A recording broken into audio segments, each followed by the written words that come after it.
Chapter 345. After experiencing so many things at this moment, what the guests were thinking about had nothing to do with the birthday banquet. They didn't expect the Li family to be so secretive. They didn't know when they had the support of the royal family. That eldest grandson who had left home for 20 years seemed to have a good relationship with the crown prince and even the princess. What happened that year? Was it really just the eldest son of the Li family eloping with someone else? Were there other secrets? After tonight, what would the Qin family who had a grudge against the Li family do? Was the Li family behind the banishment of the capital's magistrate Qin Yu? What happened tonight was too shocking and far exceeded their expectations. The guests were brainstorming.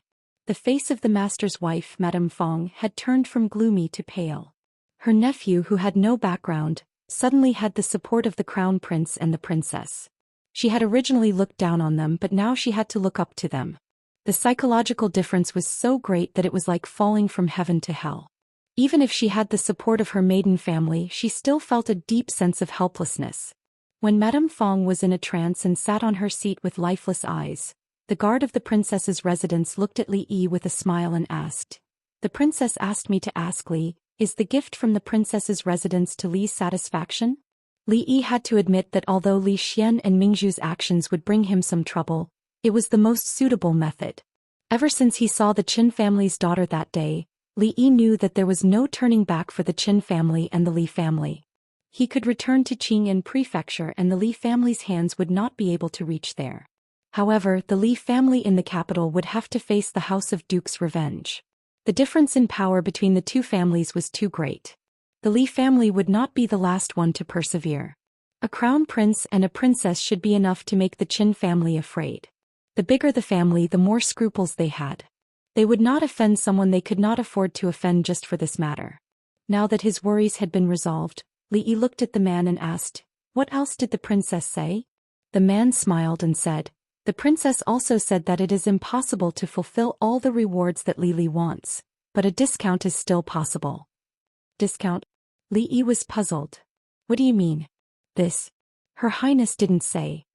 The man shook his head and said, "His Highness only said these 2 sentences. As for the rest, Li will ask His Highness next time." While he was pondering over what Mingzhu meant, there was a sudden commotion in front of him. In the next moment, most of the guests stood up. Li Yi's eyebrows twitched. "No way again." He counted with his fingers. Other than the old monk Li Xian and Mingzhu, he really didn't know anyone else in the capital. Since there was such a big commotion in front of him, could it be that the Qin family came to make trouble? Unless the Qin family was crazy, the dignified state duke wouldn't do such a shameful thing. Thousands of thoughts went through Li Yi's mind. When he heard that sharp and thin voice which was neither yin nor yang, "Where is Li Yi? Come out quickly to receive the imperial edict." His face suddenly turned pale. "It's over, everything is over. One should not be afraid of thieves stealing, but one should be afraid of thieves remembering." Being remembered by the king of a country was not a good thing. Li Yi sat down on the chair and had the urge to let Rui take him away from this place. Without anyone's order, everyone immediately stood up from their seats and stood on both sides to form a passage. At the end of the passage was where Li Yi was. 2 eunuchs walked along the passage with their heads held high and said in a sharp voice, "County Lieutenant Li, receive the imperial edict." Li Yi raised his head and saw the 2 familiar eunuchs again. "What are you waiting for? Kneel down and receive the imperial edict." Li Mingzhu walked over quickly and urged. The situation was not in his favor. Li Yi could only bend his knees helplessly. Everyone present, including second uncle Li Mingzhu and the old madam, knelt down with a crash. The little fatty didn't understand. He raised his head and looked around but was quickly pressed down by his mother. The imperial edict states, Anshi County Lieutenant Li Yi improved interrogation by torture, created horseshoes, invented cardiopulmonary resuscitation and stitched up wounds. He blessed the common people and blessed the people. He offered a divine object from heaven's punishment, defeated the Qi army and expanded the territory. The emperor conferred upon you the title of Prince of Chang'an. You will be crowned with honor and forever blessed by the heavens. Note, this Chang'an is not Chang'an. I really can't think of a better name. The eunuch said a lot of tongue-twisting words. Li Yi could only understand the first and the last few sentences. The gist of it was that he had done so many things before and all the credit had been accumulated by him. This time he would be rewarded together. He would no longer be the Anxi County lieutenant and no longer return to the Qing prefecture. The emperor had given him a piece of land in Chang'an. From then on, Li Yi would stay there and be a small county magistrate. From then on he would truly enter the ranks of the nobles. Chang'an and the capital were neighbors. Maybe Li Yi could see the city walls from his fief. The change from a duke to a county magistrate was not mentioned. He didn't mention tens of thousands of gold coins or thousands of hectares of fertile land. This discount was a bit too much. At this moment, Li Yi's mood calmed down. It seemed that the emperor also knew that he wasn't cut out to be an official. He just wanted him to be a parasite in society. In fact, he had long known that this day would come. He had always been unwilling to face it. This time he might not be able to avoid it. The eunuch squeezed a smile on his face and said, "County Magistrate Li, accept the imperial edict." Seeing that Li Yi didn't respond, Li Mingzi suppressed the shock in his heart. He pulled his sleeve and said in a low voice, "Don't just stand there. Accept the imperial edict." The eunuch handed the imperial edict to Li Yi respectfully and said, "His Majesty has spoken.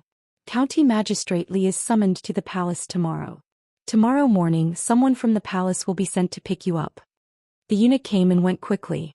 He left the Li family directly, leaving behind his nobility robe and other belongings. He also messed up Madame Dowager's birthday banquet.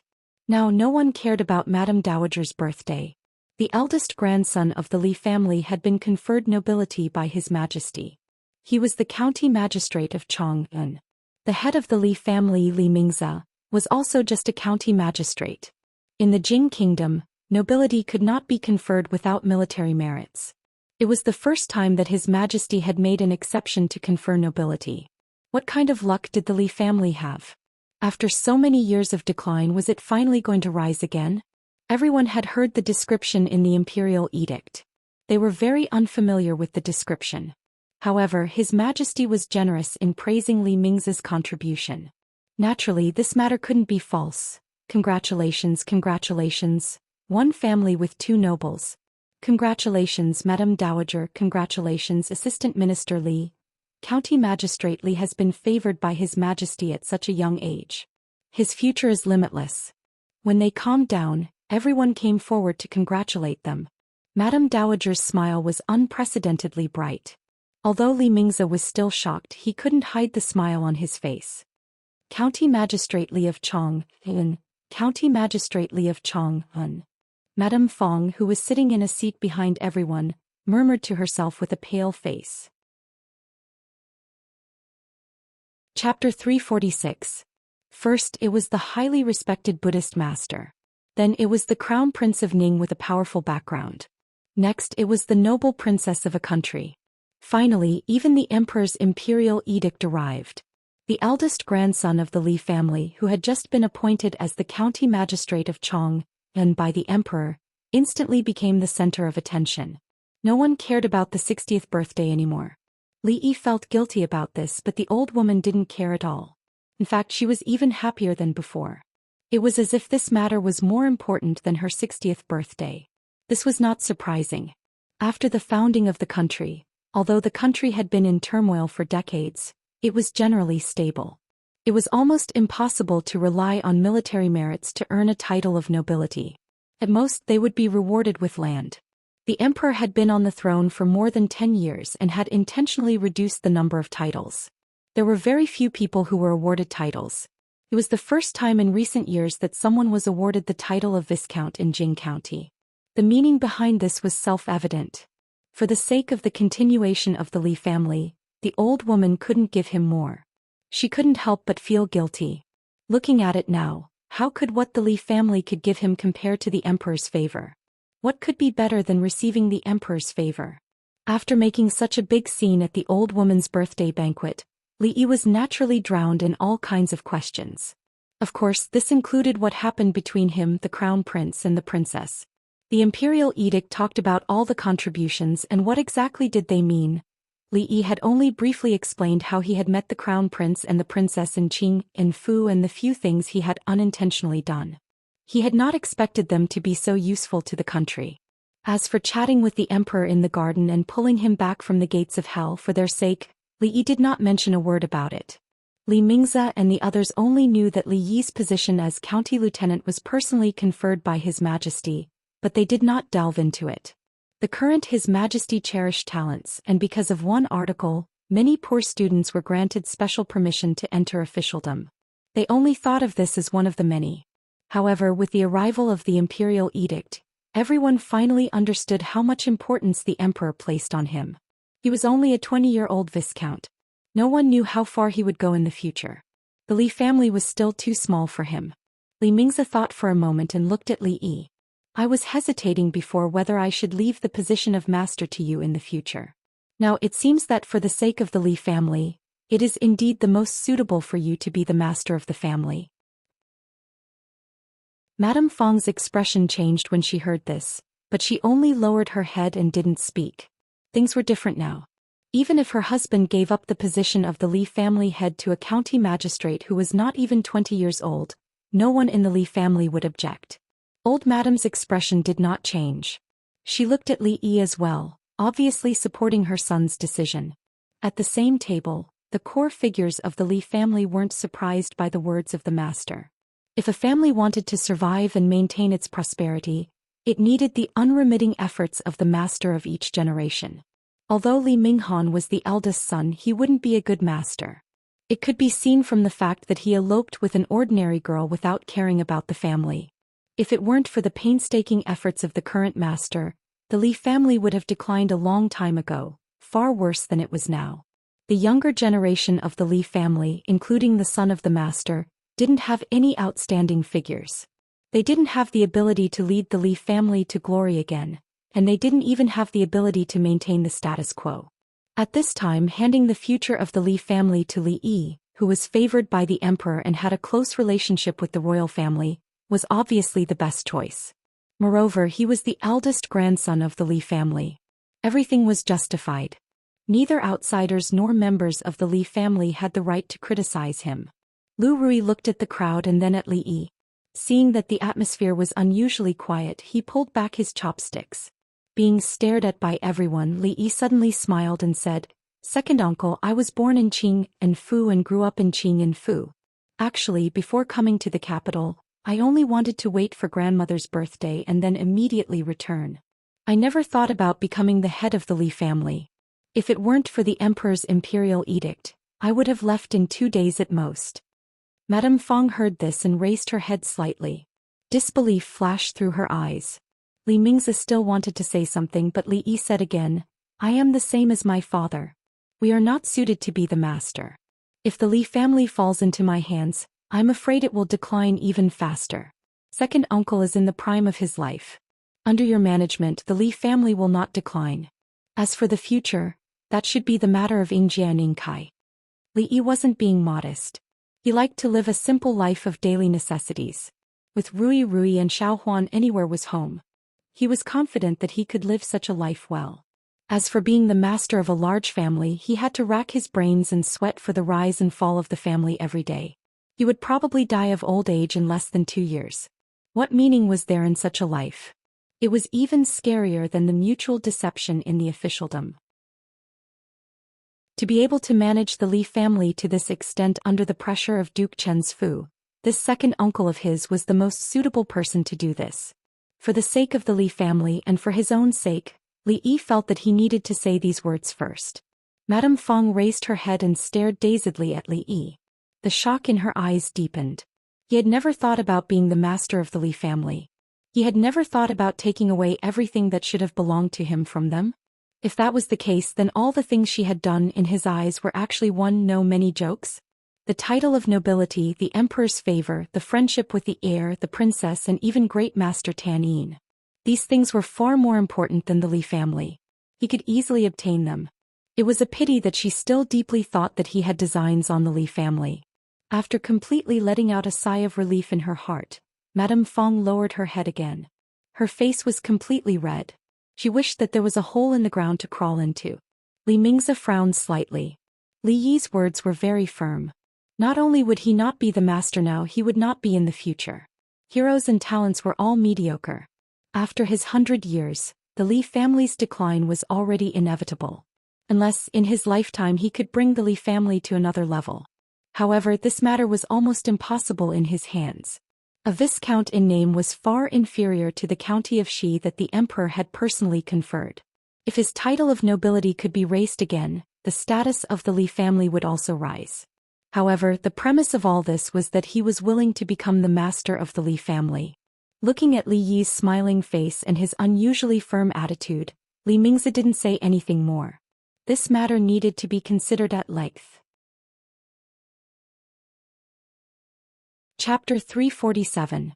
You haven't learned anything else, but you've completely learned your father's lazy personality. The old mistress looked at him and smiled. Forget it. Your second uncle can still stay in this position for a few more decades. It's fine if you don't want it. But don't forget, no matter what, this is your home. Looking at the old mistress's loving smile, Li Yi felt warmth in his heart. Although he lacked the passionate affection for the Li family, the old mistress and the others treated him like family. He couldn't become the head of the Li family, but he wouldn't sit back and watch the Li family decline. No matter how grand a banquet was, it would come to an end. Late at night, the guests gradually dispersed. Li Yi sat alone in the corridor, staring at the sky in a daze. Regarding all of this, he was more or less mentally prepared. Luckily, Rui and Xiaohuan were almost here. As long as they were here for him, whether he was in Qing'an-Fu or Jing City, it didn't make much of a difference. Living a carefree life was something people yearned for. No one had ever realized it. Although it was annoying to be remembered by the princess and the emperor, it wasn't without its benefits. In the past, even if he sold candied haws or bottles of Rui nectar on the street, there would be people looking for trouble. Now that he had the title of county lieutenant or county magistrate, at least he could sell candied haws and Rui nectar with peace of mind. The only difference was that the location had changed from Qing'an prefecture to the capital. Unfortunately, there was still more than half a year left on the lease for Rui workshop. If the whole family moved here, wouldn't the money be wasted? Other than that, there was also the theater that had been opened all over Qing'an prefecture. The assets that he had spent half a year building were all in Qing'an prefecture. Now he had to start all over again in the capital. With the title of nobility and a large mansion, there would definitely be no lack of maids and servants. At the very least, he should hire a few guards. Li Yi felt as if he could see money being spent like water. It wasn't easy to feed so many people with the salary given by the court. Money. It had been a long time since he had a lack of money. Are we not going back? Mississippi Lu sat on the wall, swinging her legs and looking up at the sky as well. Who said that? It's just a house in the capital. You can go back whenever you want and stay as long as you want. The magistrate was not a hostage or a criminal. His personal freedom was not restricted. As long as he didn't hide in Qing'an-Fu and not return to the capital, there shouldn't be any problems. After we move in, I want to pick a courtyard first. After a long time, Mississippi Lu's voice came again. No problem, you can choose first. Li Yi stood up and walked to the wall. He raised his head and said, however, in return, shouldn't you repay me a little? For example, Mississippi Lu bent her legs and narrowed her beautiful eyes. She held the hilt of her sword and looked down at him. Like what?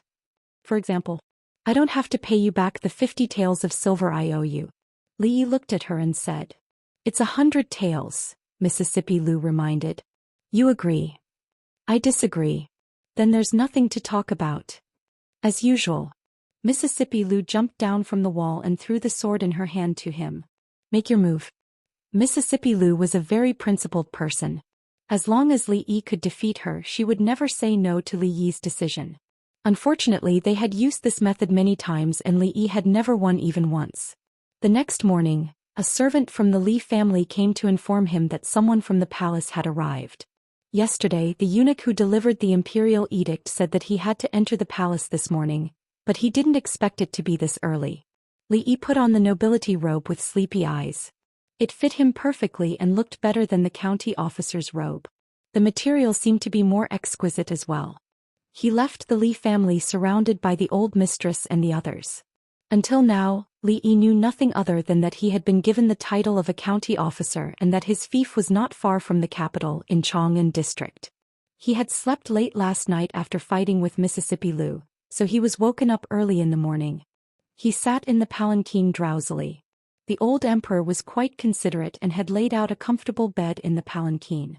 The only problem was that the space was a little small and he had to curl up his legs to lie down. But at least there was a place to sleep.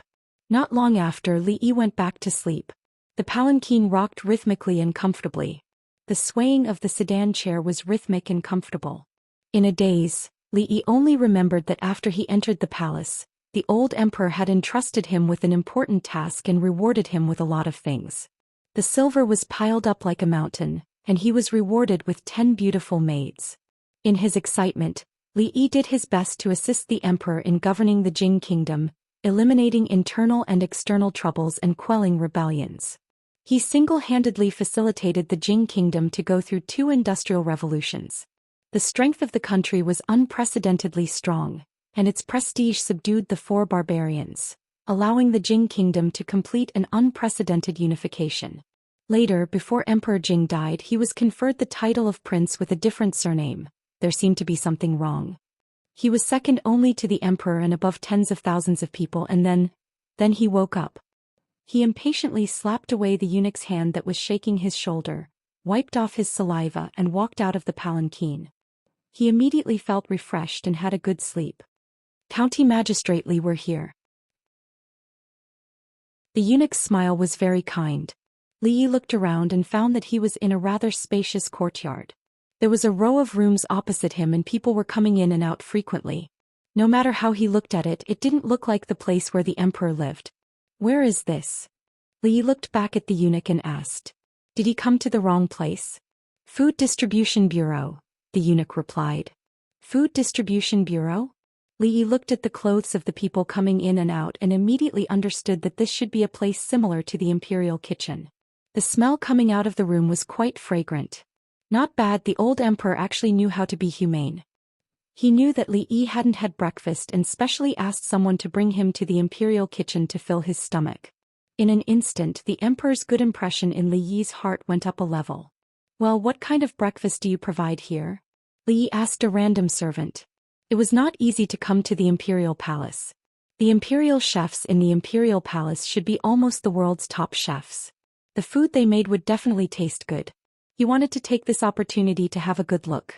He just didn't know if he could take it away and let Rui and the little fatty try it when he got back. The servant who was stopped by Li Yi looked dull and didn't know how to answer. He also didn't dare to speak carelessly because he couldn't afford to offend a person wearing such clothes. Ahem, County Magistrate Li, you didn't come here to eat, the eunuch said after coughing twice. Why did you bring me here if not to eat? Li Yi frowned and asked. You're here. Hurry up and make me hot pot. A bouncing figure came in from outside. When she saw Li Yi, her eyes immediately turned into a crescent moon. Greetings, princess. When the little girl walked over, a large number of people immediately knelt down. Li Yi was now a nobleman, so he didn't need to kneel when he saw the princess. He resisted the urge to pinch her face and said, If you want to eat hot pot, go to your brother Xian's place. I still have business to attend to. I won't. Princess Xianxing's little face turned and said, My royal sister and brother Xian said that your hot pot is better. County Magistrate Li, the eunuch looked at Li Yi with a smile and said, Your business is to cook for the princess. This is His Majesty's order. Li Yi's expression froze when he heard that. He asked him to get up early in the morning just to make hot pot for this little girl? What exactly was the old emperor thinking? Was a viscount supposed to cook for the royal family? In ancient times, King Yu of Zhou used beacons to make fun of the feudal vassals for a smile, which led to the destruction of the country. Today, Emperor Jing summoned the county magistrate of Chong into the palace just for a hot pot. Such a fatuous emperor was like a second King Yu of Zhou. The Jing kingdom would be destroyed sooner or later. Chapter 348. I'm going to listen to the teacher's lecture. I'll be back in 2 hours.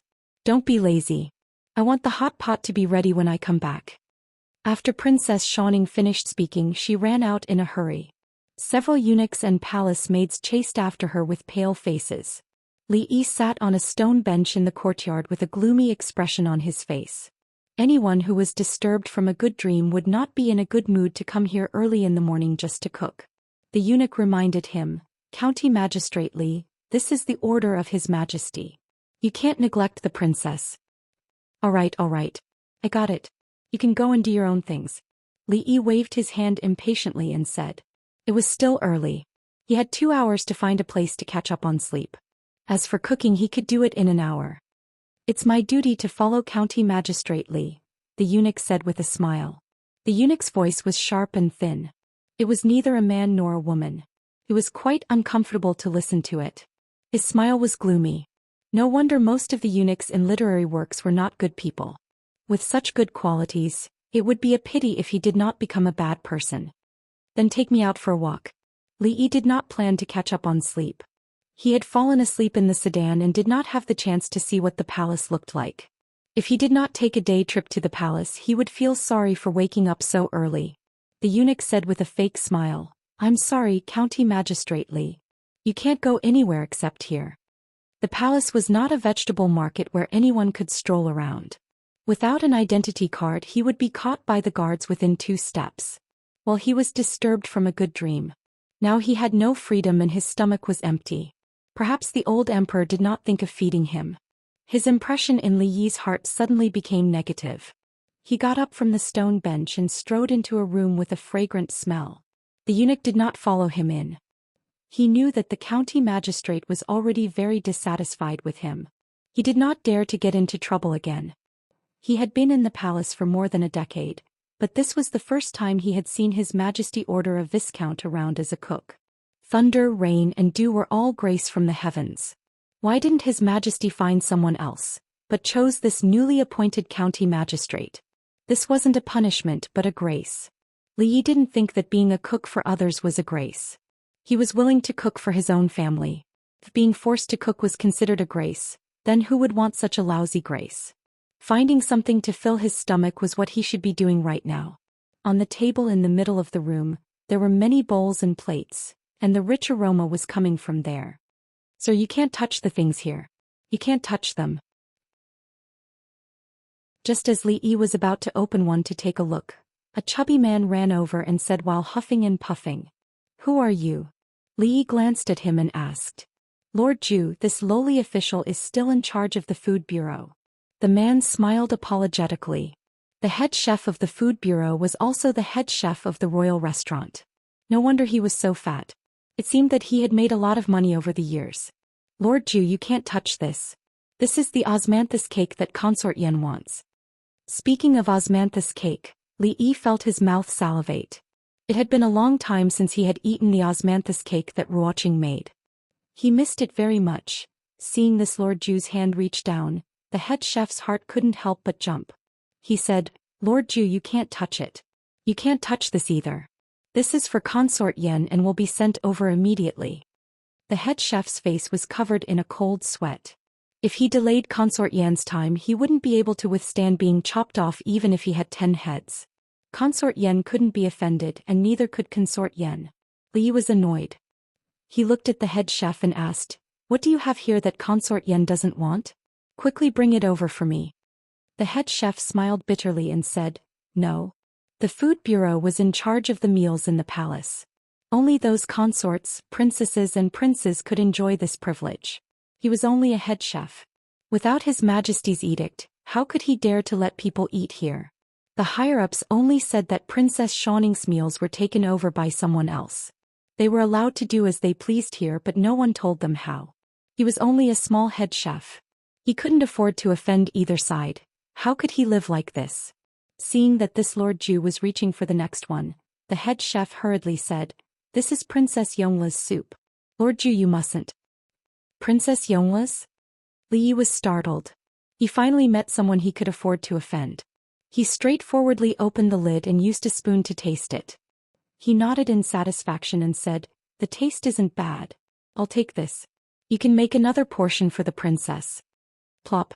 The head chef's legs softened and he fell to the ground. This kind of soup would take at least 4 hours. How could he make it in time to make it now? Seeing that the head chef was frightened, Li Yi comforted him. Don't worry. I'll talk to Her Highness. It's none of your business. as expected of an imperial chef. His skill in cooking soup was probably on par with Li Yi's. Li Yi was hungry to begin with. Soon a small bowl of soup was down his stomach. Head chef Han, is the princess's white fungus and lotus seed soup ready? A clear voice sounded. A maid dressed in palace attire walked in from outside. Yes. Li Yi wiped his mouth and replied. He pointed to the soup that was still more than half left. You. The maid saw a small bowl and spoon with traces left. She suddenly widened her eyes and said angrily, "How dare you?" The little maid gritted her teeth so hard that they were about to break. Her Highness had the habit of drinking a bowl of white fungus and lotus seed soup after practice every morning. This guy who came out of nowhere was really bold. He even dared to steal the princess's soup. It's just a bowl of soup. Do you have to do that? Your princess used to freeload from me many times. Just take it as returning the favor of that bowl of egg-fried rice. Li Yi said indifferently. When they were in Qing'an Prefecture, a prince, a princess and 2 members of the royal family, they had always been frequent customers of Rui Lane. Not only did they not care about the business, but they were always treated with good wine and delicious food. They would wipe their mouths and leave after eating. Her Highness was not so stingy as to drink a bowl of lotus seed soup from her. You wait for me. The maid glared at Li Yi fiercely and left angrily. The head chef got up from the ground, patted the dust off his body and was ready to do his own business. He could see that this was a matter between this lord and Her Highness. As a small head chef, it was better for him not to intervene. Ignoring the little maid who ran out, Li Yi picked up the spoon and filled a bowl for himself. Although the white fungus and lotus seed soup was delicious, the bowl in the palace was too small. After one bowl it couldn't even fill the bottom. Chapter 349. Playing. Gold and iron collided with each other and sparks flew everywhere. The gray-haired old woman retreated a few steps. After stabilizing her body, she looked at the figure in front of her and said with a smile, "I'm getting old. It seems that I can no longer accompany the princess in the future." Immorse sheathed her sword and shook her head. "Nanny, you don't have to go easy on me." The old woman shook her head with a smile and said, "Her Highness is talented and diligent in practicing. You are advancing at a rapid pace. This old woman is really no match for you." The old woman looked at the tall and obviously grown-up girl in front of her and couldn't help but sigh. 10 years had passed in a flash. The little princess who could only grit her teeth and use non-standard moves was now able to stand on her own. Even the old woman was no match for her. Princess, the white fungus and lotus seed soup has been stolen." The little palace maid ran all the way and said while panting. "Slow down, what happened?" Immorse walked over and said softly. Just now I went to the food bureau to get the white fungus and lotus seed soup, but when I got there the soup had already been drunk." The little palace maid covered her chest and said angrily. "Who did it?" The old woman came over and asked. It was not uncommon for the imperial harem to fight and scheme against each other, but it had never involved the princess. This was the first time such a thing had happened. The little palace maid shook her head and said, "I don't know his identity, but he said that it was the princess's way of returning the favor for the bowl of egg-fried rice." Egg-fried rice. Immorse was stunned for a moment, then she smiled and said, "Okay, I got it. You can go now." The little palace maid nodded and watched the princess go out of the hall. When she walked towards the direction of the food bureau, a smile appeared on her face. That rude guy will definitely taste the bitterness. So bitter. After biting a lotus seed, Li Yi frowned. The chefs in the imperial palace were also careless. It was obvious that he forgot to remove the core of the lotus seed he just swallowed. "Why are you here?" A voice came from behind. Li Yi turned around, raised the bowl in his hand and gestured to her. "Do you want a bowl? It's my treat." The eunuchs in the courtyard immediately hid far away. They seemed to understand why His Majesty treated Li Xianxia differently. There were many viscounts in the capital, but he was the only one who dared to speak to the princess like this. "I only found out about father's decision yesterday. I was going to tell you in advance, but father sent someone to pass the decree last night. Thinking about it, it doesn't make much difference." Immorse looked at him and said, "I will talk to Imperial Father about the Xianxia Bureau. Don't take Xianxia's nonsense to heart." "Forget it." Li Yi waved his hand. In fact, he felt more relaxed this way. Cooking a few dishes and making a hot pot were much better than doing other errands. Compared with the 3 provinces and 6 ministries or the front line of the army, Li Yi felt that this place was more suitable for him. At least the soup of the Xianxia bureau was better. Li Mingzhu looked at the way he was concentrating on drinking the soup and her heart was slightly at ease. She had originally thought that he would be dissatisfied with being forced to stay in Jing by her imperial father, but now it seemed that he didn't seem to have any resistance towards it. For some reason, after drinking 2 bowls of soup, not only did he not feel full, he felt even hungrier. I'm going to make some egg fried rice. Do you want some? Li Yi got up and patted his butt. He looked at Mingzhu and asked. Her Highness nodded and expressed her approval of Li Yi's proposal. She hadn't eaten egg fried rice for a long time. The steward of the food bureau watched in amazement as this lord used white rice and eggs to quickly make 2 plates of fragrant food. He was eating with Her Royal Highness outside and began to worry about his position as the steward of the food bureau. It's a pity that there's no wine. Eating the egg fried rice, Her Highness looked a little regretful. Since ancient times, Li Yi had only known one person who ate egg fried rice with wine. There's no wine in the palace? Li asked. Then he realized that she was talking about the liquor from Rui Distillery. There might be no shortage of good wine in the palace, but based on the current technology, it couldn't reach the level of distillation and purification. Speaking of liquor, Li Yi realized that in today's world, the only liquor production workshop was in Qing'an Prefecture. Although there were other places, they were all from Qing'an Prefecture. Naturally, the price was much higher. The capital was obviously an undeveloped treasure land. If a few liquor workshops could be opened here, it would undoubtedly be building a home on a golden mountain. Moreover, the distance between the capital and Qing'an Prefecture was so far that it wouldn't affect each other's business. Not only that, Ruidu perfume and soap could all be used as a way to make a fortune. There were many more local tycoons in the capital than in Qing'an Prefecture. How could they be afraid of not being able to support a family? To do business in this kind of place, the first thing to do was not to open a shop or build a workshop but to curry favor. The capital was not like Qing'an Prefecture. There were nobles everywhere. A small viscount was nothing. There were at least 80 if not 100 in the capital. If one of them became jealous, Li Yi wouldn't be able to handle it. Li Yi looked at his thighs, looked at Her Highness and said, "How about we partner up to do the liquor business in the capital? At that time you can drink whenever you want and as much as you want." Regarding Li Yi's proposal, Her Highness didn't think for long before agreeing. First, it was because she did like that kind of liquor, but it could only be bought in Qing'an Prefecture. It was very rare in the capital. Second, she also knew that this business was very profitable. Even she couldn't ignore it. However, the capital was deep. It was impossible for Li Yi to make it big on his own. If he could establish a relationship with the royal family, he could avoid this worry. Whether it was for business or personal reasons, she couldn't refuse this favor. "What do you need? Just tell me." Having eaten and drunk her fill, Her Highness lightly left these words before leaving. Li Yi liked her straightforward attitude.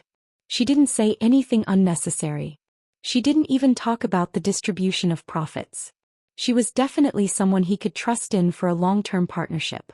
As for the specifics of the partnership, it wasn't urgent. He would wait until Rui and Xiaohuan arrived and they had completely settled down. Speaking of which, the emperor had only given him a noble's robe and a token to prove his identity. Fiefdom, maids, servants and a large mansion, weren't these all standard requirements? Why hadn't he mentioned them? "Hey little princess, why are you here? Where are the palace maids?" Interrupted by the manager's words, Li Yi turned his head and saw a girl about 6 or 7 years old standing in the courtyard. She was dressed in palace attire. The little girl's attire was clearly not ordinary. She held a doll in her arms. It had a baby face and a blank expression. Her eyes were big, clear and bright, but there was no spirit in them. She didn't speak and stared straight into the room. "Little princess, it's not time to eat yet. If you want to eat anything, just let me know. I'll send someone to bring it to you." The emperor was very strict with these little princesses and princes. There was even a fixed time for meals. The manager didn't dare to break the rules. Hearing the manager's words, the little girl didn't say a word. She turned and walked out with the doll in her arms. Chapter 350. Li Yi pointed at the little girl's back and turned to look at the steward of the food bureau. Which princess is this? He only knew two of the old emperor's princesses, the beautiful constable Princess Yonghua and the arrogant Princess Xianing. He didn't know any of the princes. The little girl who looked a little silly just now was actually a princess? Lord Zhu, that is Princess Yongning. The steward immediately replied. Li Yi realized that there was a huge gap between princesses. For example, Shou Yang, the Tsundra Lolita, might be the most pampered type. In order to satisfy her desire to eat hot pot, the old emperor did not hesitate to let a viscount enter the palace to be the chef. As for the lonely Princess Yongning, she might be the least pampered type. Li Yi turned his head and saw the corner of a robe peeking out from the stone steps at the entrance. Li Yi walked out slowly and saw the little girl sitting by the stone steps, hugging the doll in her arms. She was motionless and looked ahead with a blank expression. Coo! A strange noise was suddenly heard. Li Yi lowered his head to look at her, then walked back to the food station. When he came out again, he was holding a small bowl of egg-fried rice that was still steaming hot. As if she smelled the fragrance, the little girl turned her head and looked straight at Li Yi. For the first time, there was a glimmer of light in her bright eyes. This was the first time Li Yi saw an hungry princess. He squatted down and passed the bowl to her. The little girl instinctively dodged his action. Seeing that he didn't seem to have any ill intentions, she put the doll aside after a long time. She reached out to take the bowl and took small bites. Li Yi sat beside the little girl. The steward walked out and was about to say something when he was glared at by Li Yi. Just like that, one big and one small sat on the porch. One ate quietly while the other stared ahead in a daze. Hey, is my hot pot ready? A crisp voice pulled Li Yi back from his dazed state, and a tsundra little face appeared in front of him. Hot pot. Li Yi was confused. What hot pot? The Lolita's face turned from red to green. The taste of the hot pot depended on the base. There was no Hidaleo in this world. Fortunately, it was easy to make a homemade hot pot base and didn't require much effort. The palace was a palace after all. Tender green vegetables weren't rare here. The variety of dishes wasn't something the prince's residence could compare to. Shou Yang princess followed Li Yi like a shadow, asking him questions from time to time. It looked like she wanted to secretly learn from him. It was very noisy outside. The arrogant Lolita did not come alone. The princes and princesses were all attracted by the hot pot she mentioned. After the morning class, they followed behind her and swarmed over. A large group of eunuchs and palace maids guarded them. It seemed that His Majesty the Emperor was quite energetic when he was young, Li Yi thought to himself. He glanced outside and could not help but frown. At the door, a few princes and princesses surrounded the little girl and pushed her. The little girl didn't resist and just stood there in a daze, letting them bully her. Can you teach me how to make hot pot? That way I can make delicious food for father and mother. Princess Xianing dipped her chopsticks in the hot pot and tasted it. She nodded in satisfaction and looked at Li Yi. Li Yi pointed outside and said, If you can stop them from bullying Yongning, I'll teach you. Princess Xianing was stunned for a moment. She didn't even hesitate and walked out with large strides. Among the group of princes and princesses, the proud Lolita was obviously the big sister. After a while she came back from outside. Li Yi glanced at them and saw that the group had already dispersed. The little girl, who was a little demented, was led out by two palace maids. Is that little girl really a princess? Li Yi asked while he was busy cooking. Yes. Princess Xianing immediately replied. Between princesses one couldn't be compared. Xianing and Yongning were different by a word. One was the Emingzu in the palm of the old emperor, while the other could only be bullied by many princes and princesses. Thinking of the little girl's behavior just now, Li Yi asked again, Does she not know how to speak? No. Princess Xianing shook her head and said, Yongning used to know how to speak, but she fell seriously ill a year ago. The imperial doctors almost couldn't save her. I don't know what happened later, but she recovered. Since then I haven't seen her speak much. Yongning's mother passed away early. She never played with us. My brothers and sisters don't like her. Princess Xianing was very willing to talk to people who were willing to cook for her. You don't like her either? Li Yi put the onion and ginger slices into the pot and asked casually. The proud Lolita was silent for a while and said, Father said that a family should help each other. Yongning is also my sister. It's not that I don't like her, but she never talks to me. I can't do anything about it. Li Yi looked at Princess Xianing with slight surprise. A 10-year-old girl could say something like this. It meant that the old emperor had educated her well. Although this little girl was a little proud, she wasn't bad at heart. It wasn't easy for a princess to grow up in the palace. The imperial court of the Li family continued the glory of the former Tang dynasty. The princesses of that era were extravagant and lascivious. They bullied the kind-hearted, raised handsome men and even caused chaos in the palace. Even revolts were not uncommon. Perhaps the imperial family of the Jing kingdom had learned their lesson and paid attention to the quality education of the imperial family's children. The arrogant little Lolita was even more so, a pure white lotus that had emerged from the mud. She was born into the royal family, so it was normal not to be arrogant. Li Yi's curiosity about Princess Yongning ended there. She lost her mother at a young age and suffered from a serious illness. It was normal for her to be autistic in a place like the palace where there wasn't much human touch. Li Yi had a friend with autism in his previous life. When he was in elementary school, she was a weak girl who never communicated with others. She just sat in her seat and stared blankly. As her desk mate, it took Li Yi half a semester to walk into her heart and become her only friend. He was his first friend of the opposite sex. Although she was transferred to another school by her parents in the second semester, Li Yi had a deep impression of her. That little girl who ate egg-fried rice without saying a word with a wooden expression easily evoked some of the precious memories buried deep in his heart. The beginning of spring had passed and the weather was getting warmer. However, it was still a little chilly. Eating hot pot in such weather was a good choice. Hot pot was a very magical thing. In the future, not only was it popular in China, but it was also very popular in Japan, Europe, and America. From ancient to modern, Chinese to foreign, as long as one ate it once, it was not easy to get rid of it. It was very obvious that eating this would cause one to become addicted. The princes and princesses huddled around the stove and made a big fuss. Even though they were scalded, they still kept stuffing the food into their mouths. The officials of the Foodstuff Bureau looked at each other in dismay. When had the food from the Foodstuff Bureau been so loved by these ancestors? Chapter 351. The princes and princesses were eating noisily, which annoyed Li Yi, but he couldn't reprimand them. Li Yi cleaned his hands and walked out to the courtyard. A trace of doubt emerged in his mind.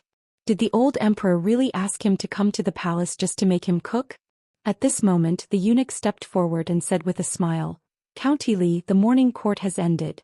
Follow me to see His Majesty." Sure enough, although he was very free, the emperor should not be so free. Li Yi also wanted to see what the old emperor had up his sleeve. The effeminate eunuch took out a token from his sleeve and handed it to Li Yi, saying, "Count Li, keep this token. It is the proof of entering the palace. With it you can enter and leave the palace freely." Li Yi took the shining token and felt it sink in his hand. He couldn't help but think, this thing is actually made of gold? No wonder the royal family is so generous. A token is made of pure gold. If I have a few more, won't I become rich? At this moment, most of his attention was on the golden token, and he didn't notice that the eunuch beside him bowed even more when he saw the golden token. The security in the palace was really tight. The eunuch's name, identity, and physical characteristics were engraved clearly on the token. The possibility of it being a fake was too small. After putting away the token, Li Yi turned around and saw the eunuch's flattering smile. He frowned and opened his mouth to say something, only to remember that he didn't know the eunuch's name. "What's your name?" The eunuch smiled and said, "Lord Zhu, you can call me Wei Zhong." "Wei Zhong?" Li Yi was stunned and blurted out, "Who is Wei Xian to you?" The eunuch looked puzzled, then shook his head and said, "Wei Xian? I've never heard of him." Li found it funny. Even if they were in the same time and space, there was a difference of hundreds or thousands of years. Moreover, they were in different worlds. How could there be any connection? "Wei Zhong, what are your orders, Lord Zhu?" Li Yi looked at the eunuch's feminine smile and couldn't help but shiver. He had goosebumps and said, "Don't smile in front of me in the future." Wei Zhong was speechless. The imperial palace was really huge. There were all kinds of palaces that Li Yi had never even heard of before. There were countless arches and corridors. If it wasn't for Wei Zhong leading the way, he would definitely get lost. After walking for about a quarter of an hour, his field of vision suddenly widened. The occasion to meet the old emperor was not grand at all. It was not even in the palace or the study. He walked into a garden full of evergreen trees, walked past 2 groups of imperial bodyguards with stern faces, and went up to a pavilion. Then he saw Emperor Jing in a yellow robe. Compared to when he was in Ning Wang Fu, Jing Di's complexion was worse, but there were more smiles on his face. He was obviously in a good mood. The county magistrate of Chong, and Li Yi, greets your majesty. Seeing these emperors and imperial concubines, there was one thing that was particularly bad. They often had to kneel down. The bluestone slabs in the pavilion were expensive and uncomfortable. Fortunately, Li Yi's knees only touched it slightly. Emperor Jing waved his hand and said, "No need to be so polite. Get up." Emperor Jing was a kind person. Although he was the ruler of a country, at least in Li Yi's view, he didn't give people too much pressure when facing him. Emperor Jing sat on a stone stool covered with a cushion. He pointed to the seat opposite him and said, "Sit." There must be something wrong with this abnormal situation. The ruler of a country should have some majesty. Being so polite, Li Yi was really not used to it. Could it be that as soon as he sat down, a group of imperial guards jumped out from the side, pulled out their swords and pointed at him to punish him for being disrespectful? Emperor Jing looked at him and said with a smile, "Why? Scholar Li, who dared to say fart in front of me, doesn't even dare to sit now?" Li Yi thought in his heart. If he had known that he was the emperor of the Jing kingdom, he would have run away as far as possible. He wouldn't have invited him to eat that piece of pastry in the spirit of sharing, and today's matter wouldn't have happened. It was all that piece of pastry's fault. "Thank you, your majesty." Since the old emperor said so, Li Yi had to sit down. The scene in front of him was very familiar. It seemed that when the two of them met, it was also in such an environment. Everything that happened today originated from the secret garden in Prince Ning's mansion, from that piece of sinful pastry. Seeing Li Yi sit down, Emperor Jing pointed to the table in front of Li Yi and said, "Try this white fungus and lotus seed porridge. See how the imperial chefs in the palace compare to Prince Ning's mansion." Li Yi's heart was beating like a drum. This was not right. Were all the emperors in the feudal society like this? Did he summon him to the palace this time just to treat him to a meal? As the saying goes, being in the king's company is like being with a tiger. Shouldn't the emperors kill the whole family and execute 9 generations if they don't like it? Who is this kind of enthusiastic and hospitable uncle next door? He looked down at the food on the table. The fragrance assailed his nostrils. If he hadn't been full just now, he would have had a big appetite. But the problem was that he had eaten so much just now he couldn't eat any more. Wei Zhong, who was standing outside the pavilion, lowered his head, but his attention was always on the pavilion. At this moment his face was pale and his legs and stomach were trembling. He racked his brain to recall if he had offended Li Xianxia in any way today. If he had, he would risk his life to save it. Yes, Li Xianxia didn't seem to like him smiling. In the future he couldn't smile in front of him even if he died. The emperor was a temperamental animal. Who knew if he would turn hostile in the next moment even if he was smiling now? Li Yi had to pick up the white fungus lotus seed porridge in front of him and took a sip. The porridge was delicious, really delicious. But he had just drunk most of the white fungus lotus seed soup from Her Royal Highness and eaten a plate of egg fried rice. No matter how delicious the porridge was, he couldn't drink it anymore. Not to mention, white fungus lotus seed porridge. "How is it?" Jing Emperor asked with a smile. "The heat is just right." Li Yi felt bitter in his heart, but he still had to keep a smile on his face. Jing Emperor seemed to be in a good mood. He picked up the chopsticks and ate. He drank 2 bowls of porridge in a row, which stunned Li Yi on the opposite side. The old man standing behind Jing Emperor showed a smile on his face. At this time the emperor didn't have any burden on his shoulders, just like that time in Prince Ning Mansion. The horseshoes, the divine punishment, and the words he unintentionally said were all deeply in the emperor's heart. The boy on the opposite side was really a guy who was good at creating miracles. The emperor once said, "Li Yi alone is worth thousands of troops and horses." This sentence seemed to be exaggerated, but everything he did was seen by Changde. He was like a lucky star who could always solve the emperor's problems in time. Especially in this battle of defending the border, it was the biggest achievement the emperor had made since he was on the throne. In the secret letter, General Su Dingyuan praised the divine punishment very much and almost attributed all the military achievements to the divine punishment. The emperor's prestige in the imperial court reached the peak of more than 10 years. The local magnates who had been restless also settled down. The envoys of the Qi kingdom were already on the way. This was the first time in decades that the Jing kingdom had taken the initiative in the struggle with the Qi kingdom. It would be recorded in history forever.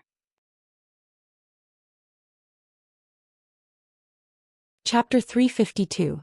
Accompany me to eat, accompany me to drink, accompany me to sleep.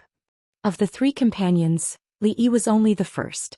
As the ruler of a country, he could ask anyone to eat with him with just a word. Why did he choose him? Li Yi was already very full, but he still had to force himself to finish the white fungus and lotus seed porridge in front of him. He picked up some food with his chopsticks. Fortunately, the old emperor had not eaten his fill in the morning and seemed to have a good appetite. Most of the food on the table went into his stomach. After a while it seemed that he was finally full. Emperor Jing put down his chopsticks, and the eunuch standing to the side quickly handed him a yellow silk handkerchief. Emperor Jing used it to wipe his mouth and suddenly asked, "Do you have any dissatisfaction with me for letting you come to the capital from Qing and Prefecture? I am indebted to your majesty to be made the magistrate of Chang'an County. It is a matter that brings honor to the family. I am not dissatisfied." Even if he was dissatisfied, he could not say it so bluntly. The old emperor's question was basically a useless question. Of course, this sentence could only be thought by Li Yi. "I know that you are lazy and unwilling to participate in the disputes of the court. I promise you that I will not involve you. Thus, I will only give you the title of nobility and not increase your rank." Emperor Jing stood up and said, "This is the land of the Jing kingdom. What is the difference between Qing and Jingdou? You are a rare pillar of talent. Everything you have done in the past 6 months has not solved my urgent needs. If you cannot be used by the country, it would be a great regret." Li Yi was a little ashamed.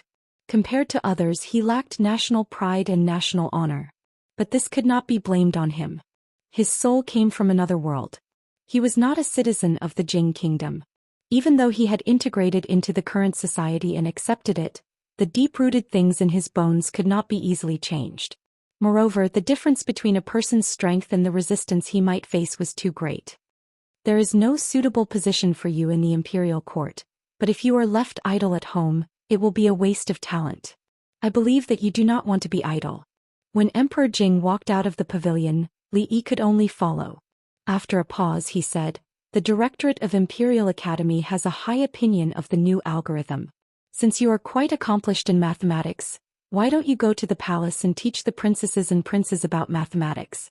They always complain that the lessons taught by teacher are obscure and difficult to understand. You should have a better way."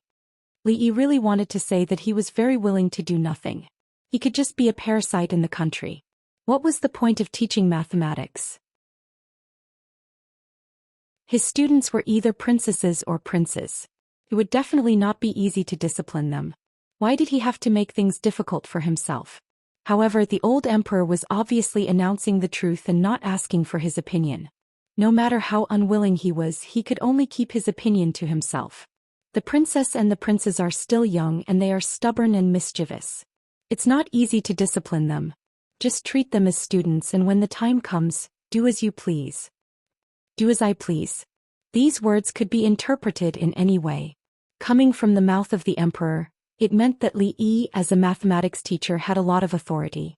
If any prince disobeyed him, he could punish him by standing and slapping his palms. These were all, "Do as I please." Standing with the emperor was a very stressful thing, even though he was very approachable and did not put on airs like an emperor. Fortunately, the old emperor was very busy and did not have so much time to waste here with him. Maybe he only took out a part of his lunchtime. Being a teacher for the princes and princesses was something that Li Yi did not expect. However, he only needed to teach them 5 times a month, and each time was only for 2 hours. The working conditions were quite good. For Li Yi, who had rich work experience, it was not that difficult to accept. Of course, this time it was not for free and he was paid. "County Magistrate Li Yi, let me see you out of the palace." Wei Zhong expressionlessly led the way for Li Yi with a straight face. Li Yi did not understand why the man who had been smiling just now suddenly had such an expression. Finally, when they were about to walk out of the palace, he could not help but ask, "Eunuch Wei, you have been wearing a straight face all the way here. Do you have a problem with me? Wei Zhong's body trembled when he heard this, and his face revealed a terrified expression. He said, County Magistrately, didn't you tell me not to smile in front of you? The poor eunuch was about to cry in his heart. When had he ever met such a difficult person to please? He could not smile, but he could not smile either. In front of him he had to be more careful than in front of the emperor. Li Yi was stunned for a moment. He just said it casually. He didn't expect this guy to take it seriously. He waved his hand and said, Forget it. I was just saying. Don't take it seriously. Laugh if you want. Although he did not look good when he smiled, it was much better than wearing a straight face as if he would stab people in the back at any time. When he entered the palace he was carried in a sedan chair, but he had to walk back by himself. Wei Zhong had wanted to call a sedan chair for Li Yi at the gate of the palace, but Li Yi refused. Touching his swollen belly, Li Yi felt that it was better for him to walk back. This time he had gained something from entering the palace.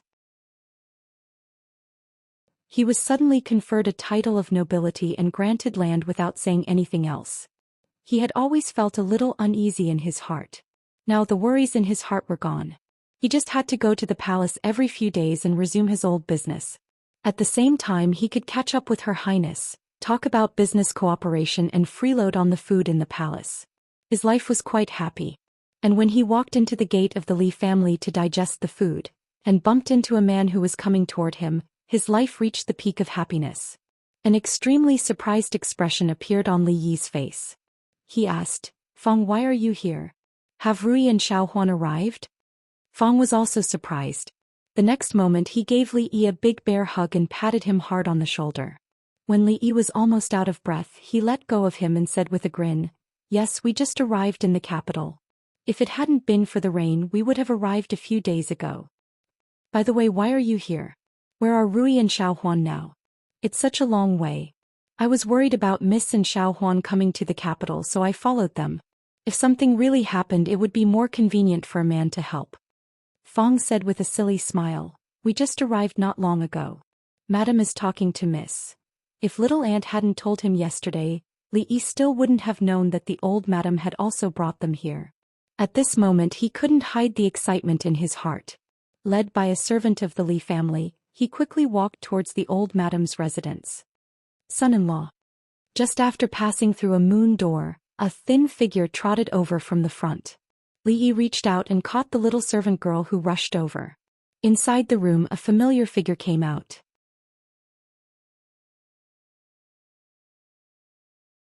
Chapter 353. He rubbed Xiaohuan's head out of habit.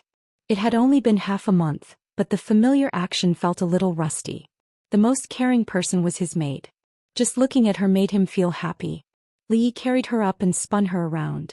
The maid was so shy that she couldn't even lift her head. He pinched her little face and asked, Did you not eat well these days? How did you lose so much weight? Really? The maidservant's eyes curved into crescent moons, and two shallow dimples appeared on her face. She had some baby fat and always hoped to become as thin as Miss and Second Mississippi. She wanted to have the sharp chin that the son-in-law liked. Really?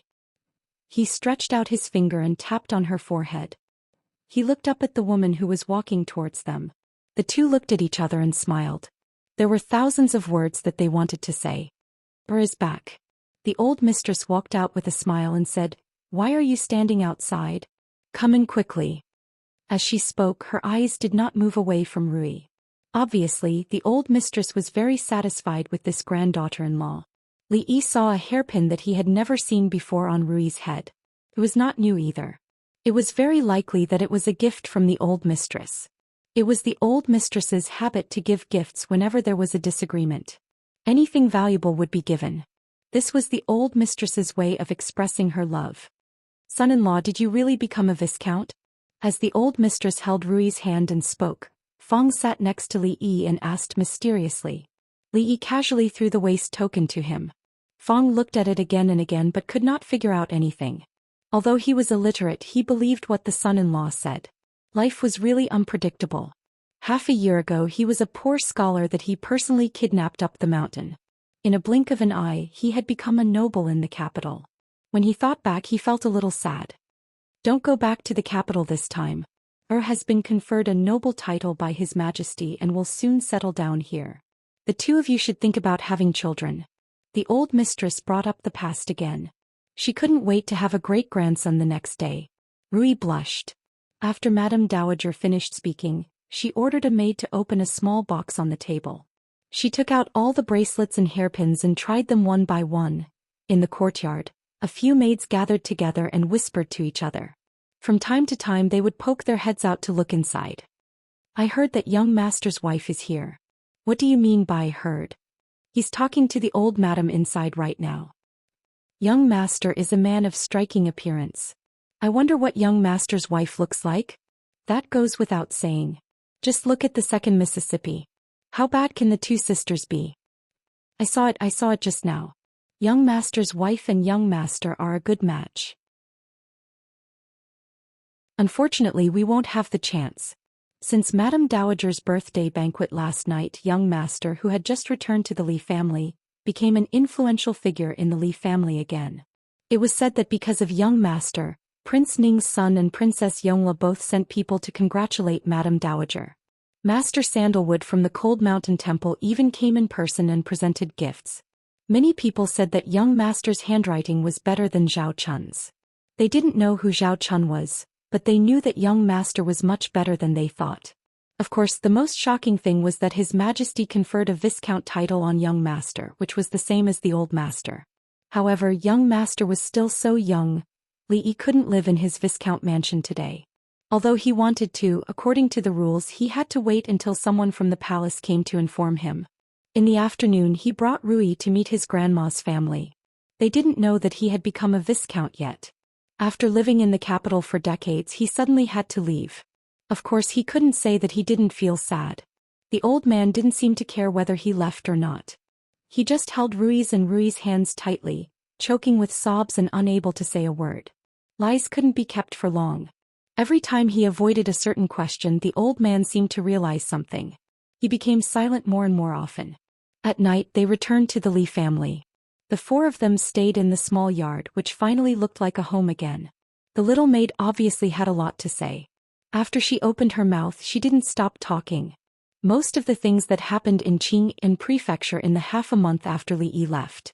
In the top courtesan competition of the Lantern Festival, Lu Xiaoqiao finally won first place. However, the most famous one was Zheng Zimo, the former top courtesan of the Jade Yard. A gifted scholar with the same name as the son-in-law wrote many poems for her. Many people offered sky-high prices just to see her.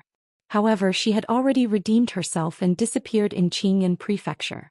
The goddess of Luo Shui became a legend. This matter was probably the entertainment headline of Qing Prefecture during this time. Even Xiao Huan had heard of it. Of course, what interested her most was the gifted scholar with the same name as the son-in-law. Li Yi was very surprised that Zheng Zimo had redeemed herself for him. However, thinking about it this way, all her actions had a reasonable explanation. That was, before the top courtesan competition, she had already planned to redeem herself.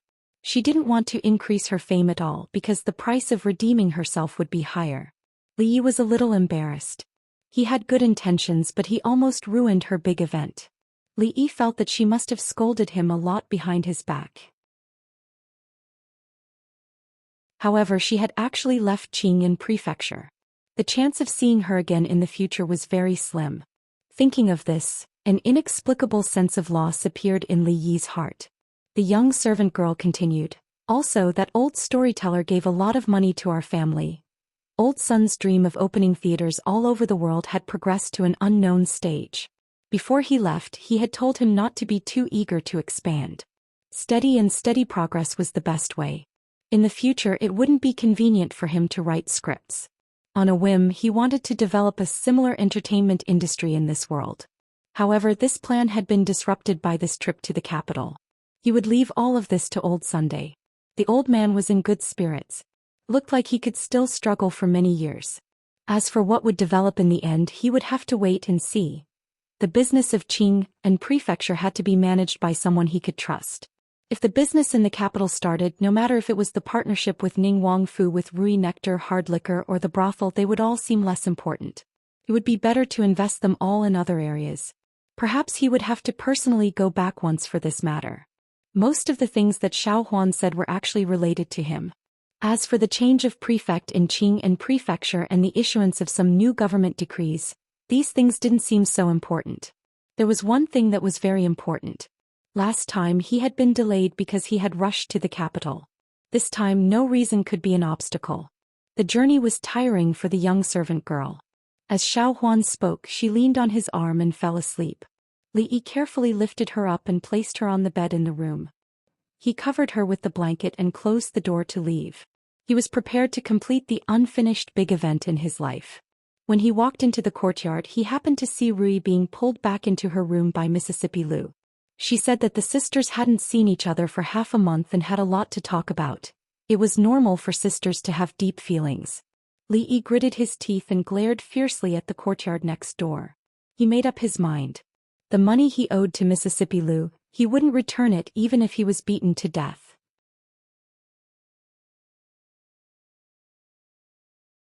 Chapter 354. Duke Qin Residence. Li Minghan has passed away. The grudge between the Qin and Li family ends here. In the future, do not act against the Li family or target Li Mingze, and do not use the Qin family's resources in court. The eldest son of the current Duke Qin and the true leader of the Qin family, Qin Qing, spoke to his gloomy-faced younger brother, Qin Chong. The county magistrate of Chong, and Li Minggen's son?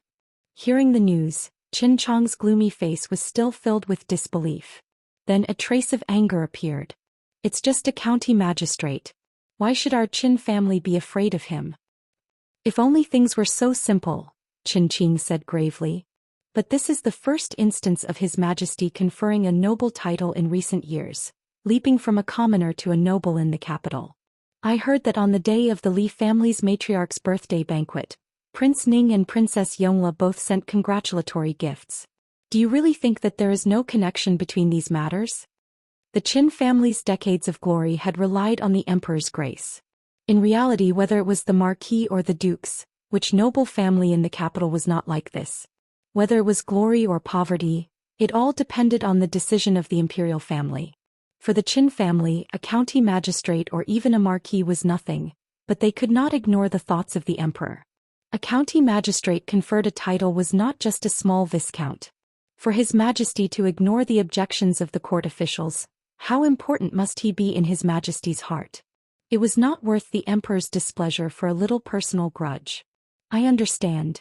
Qin Chong clenched his fists and could only sigh helplessly. The grudge with the Li family was a personal grudge. If it negatively affected the entire Qin family because of a personal grudge, he would become a sinner of the family. Walking out of the room, Qin Chong let out a long sigh. A deep sense of helplessness surged from the bottom of his heart. When he saw the woman sitting in the garden, the helplessness on his face immediately disappeared and turned into a smile. He slowly walked over and said, "In a few days when the weather is good, let's go out for a walk. If you stay in the residence for too long, you will probably feel suffocated." The woman had a head of white hair and looked to be in her early 30s. She was originally staring ahead in a daze, but when she heard this, she returned to her senses. A faint smile appeared on her face as she said, "It's been more than 10 years. It's indeed a bit depressing. It's good to listen to second brother." Hearing this, a hint of joy appeared on Qin Chong's face. "I will arrange it immediately." The woman nodded with a smile, but the light in her eyes was still a little lacking. The sudden appearance of a noble was something that all the influential families in the capital had to pay attention to. It was especially so when they found out that they knew nothing about the county magistrate of Chang'an.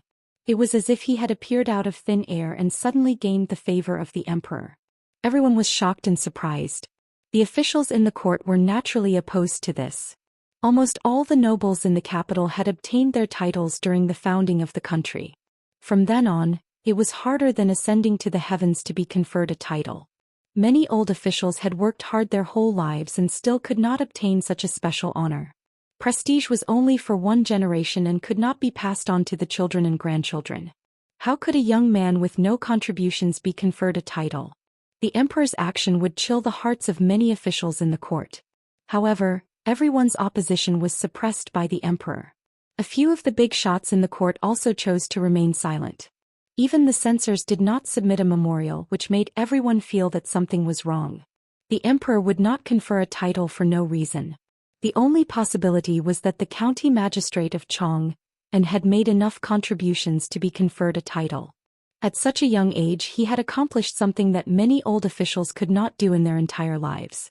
There was no way to verify this, and the emperor would not explain it in detail to them.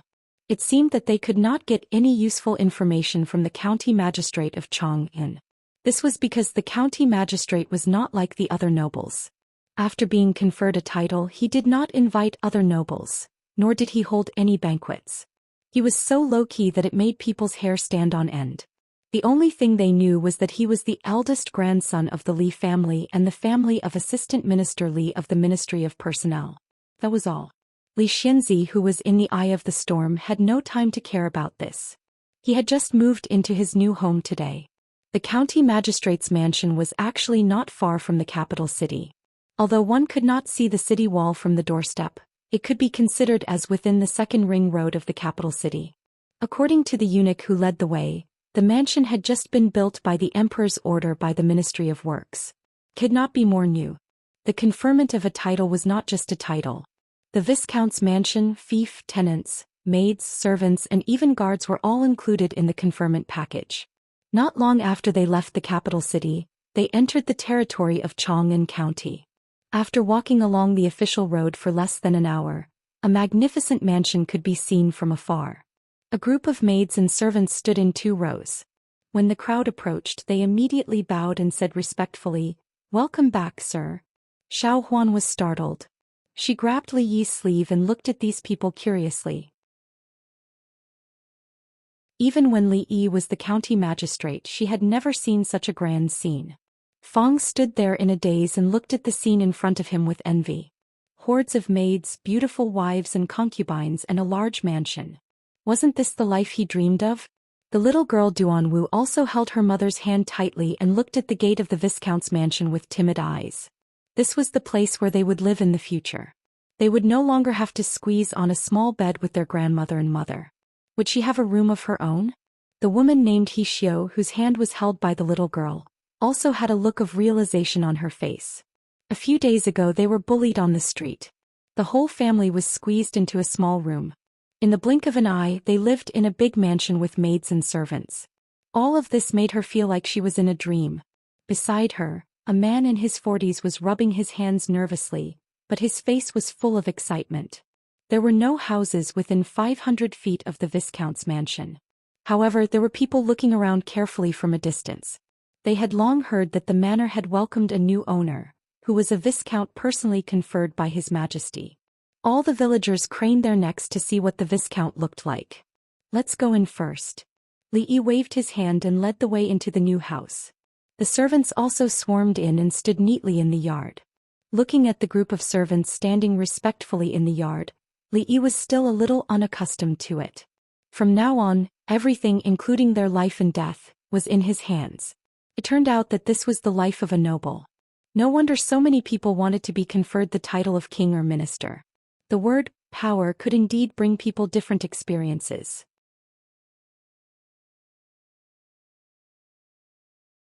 Chapter 355. Open your eyes wide and look carefully. In front of you are the masters of the Li family.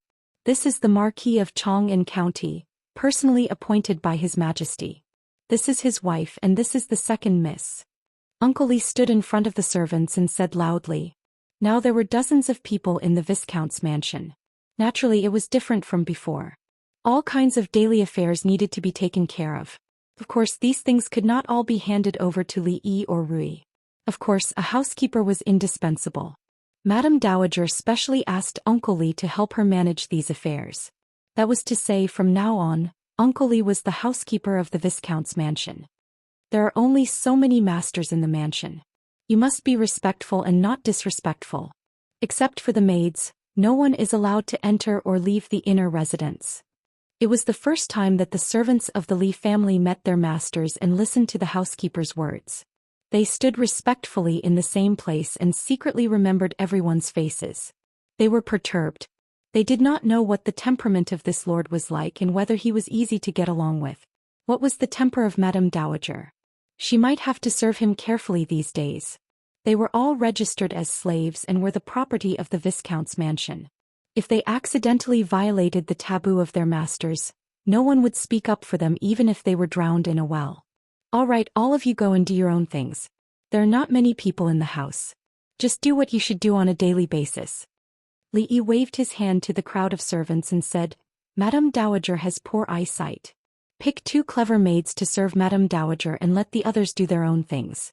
In addition, for the first time you meet, each servant will be rewarded with a sum of money from the accountant. There was a lack of manpower, so Uncle Li was both the housekeeper and the accountant. Many of the servants were delighted to hear this. This amount was already a month's salary for them in the Viscount's mansion. More importantly, Lord Zhou was generous and seemed to be amiable, so he shouldn't be difficult to get along with. Their days in the future would probably be much easier. Even some of the pretty maids began to feel excited in their hearts. If their appearance could catch the Lord's eyes, they would really become a phoenix.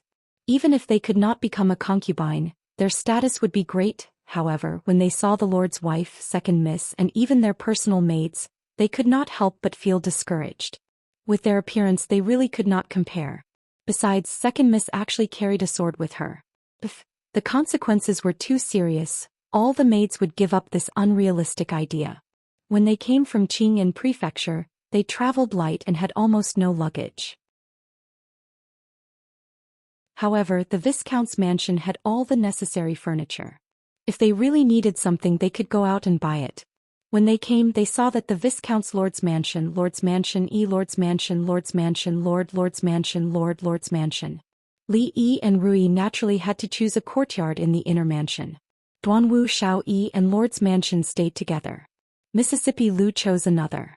Xiao Huan did not dare to live alone, so she stayed with her. Fong and Uncle lived in the outer mansion. As the mistress, Rui was taken by 2 maids to familiarize herself with the Viscount's mansion. Xiao Huan also followed. Mississippi Lu was tidying up her own room. Li Yi sat on the stone bench in the courtyard. The maids and servants who passed by had to salute him respectfully. All of them were proof that this place would belong to him in the future. Imagine the sunlight was slightly intoxicating, the weather was beautiful, leisurely lying in the courtyard and basking in the sun. The 2 pretty maids on the left and right massaged his arms and legs. Then there was a talented maid who sang and danced. When he was tired of watching ordinary dances, he asked Miss Lu Air to perform a sword dance. With this life, what more could he ask for? Half a year ago he was still hiding in the mountains, drinking porridge and stealing chickens. Now he had crossed the threshold of being well off. He lived in the most prosperous city with a group of maids and servants. He officially lived the luxurious life of a feudal aristocrat. Young master, are we not going back to Qing'an Mansion in the future? Fong asked with a confused face. Li Yi felt that he had fallen. He was actually thinking about whether there was a big mansion with maids and servants in Qing'an Mansion. It seemed that it was easy to go from frugality to extravagance, but difficult to go from extravagance to frugality. He had not even started to enjoy, but he had already forgotten the hard life before. Anyway, it's not too far. If your wife agrees, you can come to the capital with her and Juzi. If old Sue and the others are willing to come, you can come with them. There will always be a place for you here. They had gone through the toughest days together and experienced life and death together.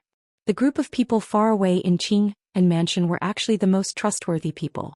Okay, I'll go back tomorrow. Fong had obviously been waiting for Li Yi to say this. He slapped his thigh and said. After going through so many things, they were used to treating Li Yi as their backbone. The son-in-law and mistress were both in the capital, so there was no point in them staying in Qing'an Fu. Those people were restless in their bones. If they followed the son-in-law, there would be exciting things to do. In just a short half a day, all the servants in the Li mansion had figured out the situation in the mansion. At the same time, they let out a long sigh of relief. Lord Zhu and Madame's temperament was very good. They did not say a harsh word to them. Second Miss gave off a cold feeling and seemed difficult to get along with. However, when a maid accidentally tipped over a basin of water and wet her shoes, Second Miss did not say a word of reprimand. In addition, Madame's personal maid was very favored. She was just like the other master of the house. She must not be treated as a servant. Everyone secretly rejoiced at their luck. They did not have to worry about things like drowning ponds and filling wells in the future. Mississippi Lu returned to her room with a face full of anger. Li Yi had chased her out of the courtyard in the name of going to bed early. It's only been half a month. What's there to catch up on? Li Yi curled his lips. He closed the courtyard door and walked into his room. Rui stood by the bed and tidied up the bedding.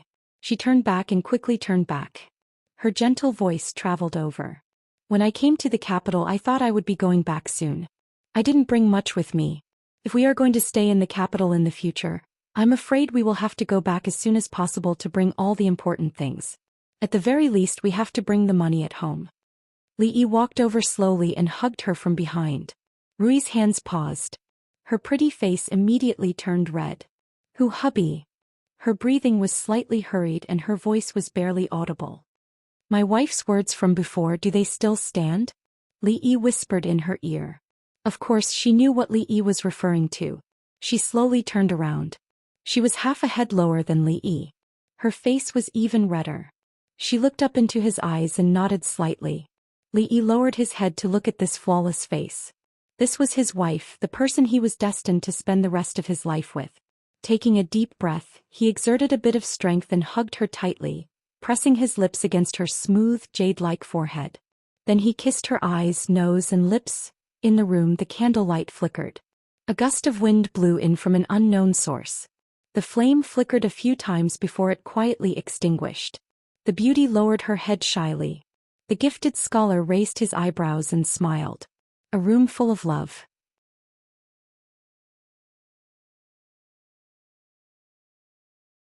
Chapter 356. At noon, while Lord Zhu and Madame were eating, the servants of the Li family gathered together and whispered to each other. When Xiao Rong was pouring tea for Lord Zhu this morning, she accidentally knocked over the teacup. Guess what happened next? A servant girl said mysteriously. Xiao Rong is always so careless. She must have been scolded badly. She might even have been fined. Another servant girl pouted. If that was the case, I wouldn't have mentioned it in front of you. The servant girl who spoke first shook her head. Another servant girl was shocked and said in disbelief, "Did Lord Zhu kick Xiao Rong out of the residence?" "What do you mean by kick out?" Not only was Lord Zhu not angry, he even rewarded her with money and said something about peace and quiet. The servant girl's face was full of envy. She wished that she was the one who broke the teacup. Ah! Hearing this, everyone was stunned. How could there be a servant who didn't get punished for doing something wrong and instead get rewarded? If it was any other family, breaking a teacup in front of the master would be a light reprimand. A heavy punishment would be beating and scolding. Even 2 slaps would be considered a light punishment. There's more. A look of envy appeared on the maidservant's face as she continued. Xiao Qing's table was polished a little brighter and the floor was swept a little cleaner. Lord Zhu was so happy that he increased her salary by 50%. Hiss. Everyone took a deep breath. Their faces were full of envy. On the first day their monthly salary was increased by 50%. Why didn't such a good thing happen to them? At this point, the servants of the Li family understood that their Lord Zhu had a habit of rewarding people whenever he was happy. It seemed that they had to perform well in the future. Their future was suddenly full of expectations. I understand now. No wonder Li San came out with a bunch of broken vase pieces. He already knew about it. A servant in green suddenly realized. Li San also got his monthly salary raised? Another servant said with some dissatisfaction. What the hell was this? They worked so hard but they didn't get rewarded. Others who broke teacups and vases were either rewarded or increased salary. This was too unfair. A few servants were already thinking about what other worthless things there were in the residence. Should they find a chance to break them too? Otherwise, wouldn't they be at a disadvantage? Promotion fee? The well-informed servant girl shook her head and said, I heard that Li San was viciously kicked twice by Lord Zhu. He is not allowed to eat until he fills the 2 large vats of water in the residence before nightfall. The servants looked at each other speechlessly. It seemed like this method was not going to work. Right, Xiao Rong and Xiao Qing were both maidservants. Could it be that only the maidservants in the residence had this special exception? All the male servants immediately felt somewhat indignant in their hearts. This kind of matter they couldn't decide for themselves. Why are you all gathered there? Have you all finished your work? A voice sounded out from behind. Everyone's faces changed as they dispersed. In the entire estate compared to Lord Zhu, they were even more afraid of butler Li Fong and a middle-aged man were squatting at the door, each holding a huge bowl in their hands, eating and chatting happily. Li Yi called them twice, but they weren't willing to sit at the table, so he let them be. Old Furen couldn't see and needed someone to serve her when she ate. For this matter, little aunt wasn't willing to let the maidservants do it for her. She only sent someone to deliver the food to Old Furen's room, and she fed Old Furen mouthful by mouthful. At the dining table, Li Yi placed all the dishes that Duanwu couldn't reach onto her plate. The little girl was too skinny. She was still growing and should eat more. Thank you, big brother. Perhaps it was because of her character from a young age. She didn't speak much and always had a timid look. Even though things were different now, it was a habit that was formed over a long period of time that wasn't easy to change. On one side sat Duanwu and on the other side sat Xiao Huan. The most considerate servant girl was always the little servant girl. She knew what he liked to eat and what he didn't like to eat. In the time it took for Duanwu to take food, her own bowl also piled up into a small mountain. All right, that's enough. He stopped the little servant girl from taking more food into her bowl. Although the cooking skills of the Fu's maids were not bad, he still had to eat slowly. Mississippi Lu was still holding a grudge against him for forcefully chasing her away last night. There were a few times when Li Yi wanted to eat something, but she always snatched it away before he could. He was in a good mood today and didn't intend to argue with her. She raised her head and met Rui's eyes. A red cloud immediately appeared on her face and she quickly lowered her head. Although they had been married for half a year, it had only been a day since they became real husband and wife. It was understandable that she was a little thin-skinned. Thinking about it, it was better to be alone. In a few days he would go back to Qingyan Prefecture and arrange everything there. Only he and Rui would go back without Mississippi Lu. It would be a honeymoon trip. It would be fun to walk and see along the way. The scripture for the old monk was almost finished. After a few days he would send someone to Cold Mountain Temple. This matter would be settled. He still had to find a chance to discuss the business with Her Highness. It was definitely not enough to rely on the salary of the court to support the family. This matter concerned dozens of people in the Viscount's mansion, so he couldn't be careless. From a family of 4 to the master of such a big Viscount's mansion, it was not easy to adapt to the psychological gap. In addition, he had no experience and laziness. If Uncle Li, the housekeeper, didn't take care of everything, Li really didn't know how to run it. Not long after the meal, old mistress of the Li family came to the mansion in person. On the one hand, she wanted to see how her grandson's Viscount's mansion was doing. On the other hand, she had a lot to say to her granddaughter-in-law. The two of them talked in the room and Li Yi was not allowed to go in. Later, old mistress saw that there were not many maids in the mansion, so she insisted on sending some from the Li family. But Li Yi persuaded her. There were not many people in the family. Why did they need so many maids to serve them? They didn't need to be used and took up space. What's more, these people needed to be paid. The mansion was still in the stage of development, so they should save as much as possible. In the end, old mistress walked into the courtyard where his grandmother's family lived. When Li Yi walked into the room, he saw her holding his grandmother's hand apologetically and saying, "I'm sorry for making you suffer all these years. If it weren't for the Li family, the He family wouldn't have lived so hard these years. But if it weren't for the He family, the Li family wouldn't have turned against the good in-laws and declined so much." It was no longer clear who was right and who was wrong about the things that happened in the past. However, even if the Li family declined for the He family, who were just commoners, it was still an existence that they couldn't afford to reach. At first, old mistress was a little reserved, but later she gradually relaxed. When Li Yi walked out of the door, they talked about something happy and their laughter could be heard far away.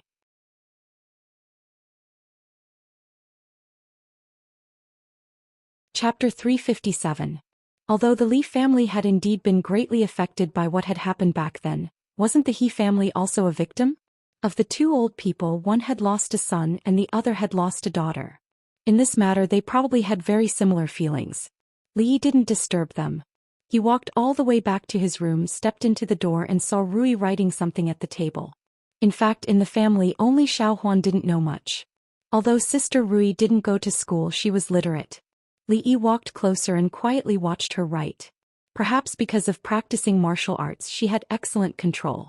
This beautiful hairpin-style small regular script was not written by ordinary people at all. There is a beauty in the north, peerless and independent. Seeing the beautiful handwriting on the paper, Li Yi was slightly stunned. This poem was copied by him for Zheng Zimo. Although in the end it helped her more than she helped, the poem must have been spread out. It was not surprising that Rui knew about it. However, Rui had never been interested in these things. Why was she so abnormal today in copying poems? Seeing Li Yi coming over, she put down the pen and said with a smile can make a city fall, and another smile can make a country fall. Being described like this by my husband, Lady Zuemo, the goddess of Luoshui, must be extremely beautiful when she smiles. The expression on Li Yi's face was a little awkward. After all, if his wife knew that he had praised other women like this outside, he would always be a little lacking in confidence. Especially when he had accidentally seen that woman's naked body. However, Zheng Zimo was a stubborn girl. Although she was a little stubborn, there was nothing to say about her beauty. Her figure was simply heaven-defying. Compared to Rui, each had their own merits. If only, Li Yi soon found that his thoughts were anchored. He laughed dryly and said, "In fact, it's not that good. Poems are always exaggerated. A smile can make a city fall. How can there be such a thing? This is not beauty, it's sorcery." Rui was silent for a long time. She seemed to have made up her mind and said, "If you are really interested in Lady Zimo, how about—" Li Yi quickly waved his hand and said, "Don't get me wrong. Lady Zuemo and I are just friends. At that time I just wanted to help her win the championship. I had no other intentions." For Rui to be able to say this sentence, it really made Li Yi extremely surprised. Based on what she said, the next thing she wanted to say was to welcome her into the house. This happiness had come too suddenly. Although almost all men yearned for a life with a group of wives and concubines, especially when their wives and concubines were so beautiful, as a good young man in the 21st century, he had received modern ideological education and was deeply influenced by monogamy. Of course, Li Yi had also yearned for it. However, there was a big difference between thinking about it and actually doing it. On the one hand, there was such a beautiful and gentle wife at home, so it was unlikely that he would have other thoughts. On the other hand, feelings could not be forced. Although Zheng Zimo was beautiful, had a good figure, could sing, dance and draw well, it would be a problem if a man did not have any thoughts when facing her. If he could welcome her home, just thinking about it was a bit bah. On the one hand, there was no emotional foundation. On the other hand, she did not have any feelings for him. This matter was not feasible at all. Rui looked up at him and whispered, "Don't worry, husband. I am not a jealous woman. If you did not have feelings for Lady Zhu, how could you write such a poem? Don't, it's just a few poems. If you are willing, I can write 10 or even 100 for you now. Lady Zuemo and I are really not what you think." Li Yi hurriedly explained. Rui's temperament was still more traditional. She considered everything from her own standpoint, which made Li Yi feel angry and amused at the same time. How could there be a legal wife who would take care of finding a concubine for her husband? If the person who said this was Mississippi Lu, then he would definitely refuse her sternly at the first moment and give her a severe ideological education, indicating that he was devoted to Rui and had never thought of taking a concubine. Because he knew that as long as he showed a certain desire in front of Mississippi Lu, what was waiting for him was definitely not a happy life with a beautiful wife and concubine, but a sword that would cut him in the head. But since Rui could say so, she must have thought so. He didn't know how long she had been struggling when she made this decision. "Husband, you really didn't." When Rui raised her head and spoke uncertainly, Li Yi had already held her in his arms, patted her shoulder and said, "Don't think too much. I really didn't mean it. Don't say that I didn't mean it. Lady Zuemo didn't mean it either. Don't say these words again." The relationship between men and women in this world was still conservative. If they were not husband and wife, they probably wouldn't have too much contact on normal days. However, for Li Yi, who had a modern mind, it was really normal to have a few friends of the opposite sex. Even Fong had a mysterious little Hong. If their temperaments were compatible and their temperaments were congenial, a friendship that started with feelings and ended with etiquette was still worth advocating. With Wan Ruoqing, with Zheng Zuemo, with Emingzhu, these were all the purest relationships between men and women, except for the occasional dreams he would dream of them. But this kind of thing was out of Li Yi's control, and he had never had any improper thoughts in reality. If he really got all of them together, even if he didn't worry about the harmony of the harem, he would have to worry about his kidneys. I understand, Rui said softly with a slightly red face. A light cough came from the door. Mississippi Lou knocked on the door and said, "Have you guys hugged enough? Someone is looking for you outside. It seems to be from the palace." After saying that, she looked into the room with a strange look, turned around and left. Rui hurriedly left Li Yi's arms and her face became even redder. Li Yi's expression was slightly annoyed. He was always disturbed at the critical moment. Rui was getting more and more unruly. Thinking about what the people from the palace were doing, he inadvertently glanced down and found that there was not only the beauty song on the table, but almost all the poems he had given to Zheng Zuiamo. Thinking about it for a while. Although most of these poems were exaggerated, he had to admit that the stubborn girl was impeccable except for her stubborn temper. Whoever married her would really enjoy a good life. He turned to look at Rui and asked tentatively, "My wife just said that if I am interested in Miss Zuiamo, what will happen?" Rui was stunned and suddenly the corners of her mouth curved up. She smiled and said, "What did I say just now?" After a moment of daze, Li Yi also smiled, shook his head and walked out of the room. Looking at his back as he left, the smile on Rui's mouth spread. She put the poems on the table carefully in the drawer, and a rare slyness flashed in her eyes.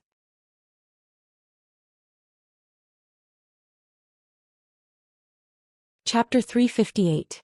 Thinking about what happened just now, even Rui knew how to play tricks, which made Li Yi, who thought he knew her very well, feel tired. Fortunately, he held his bottom line just now and was not fooled by the bait she threw out. If he had been careless and exposed his thoughts as a man, what would have happened? He didn't know.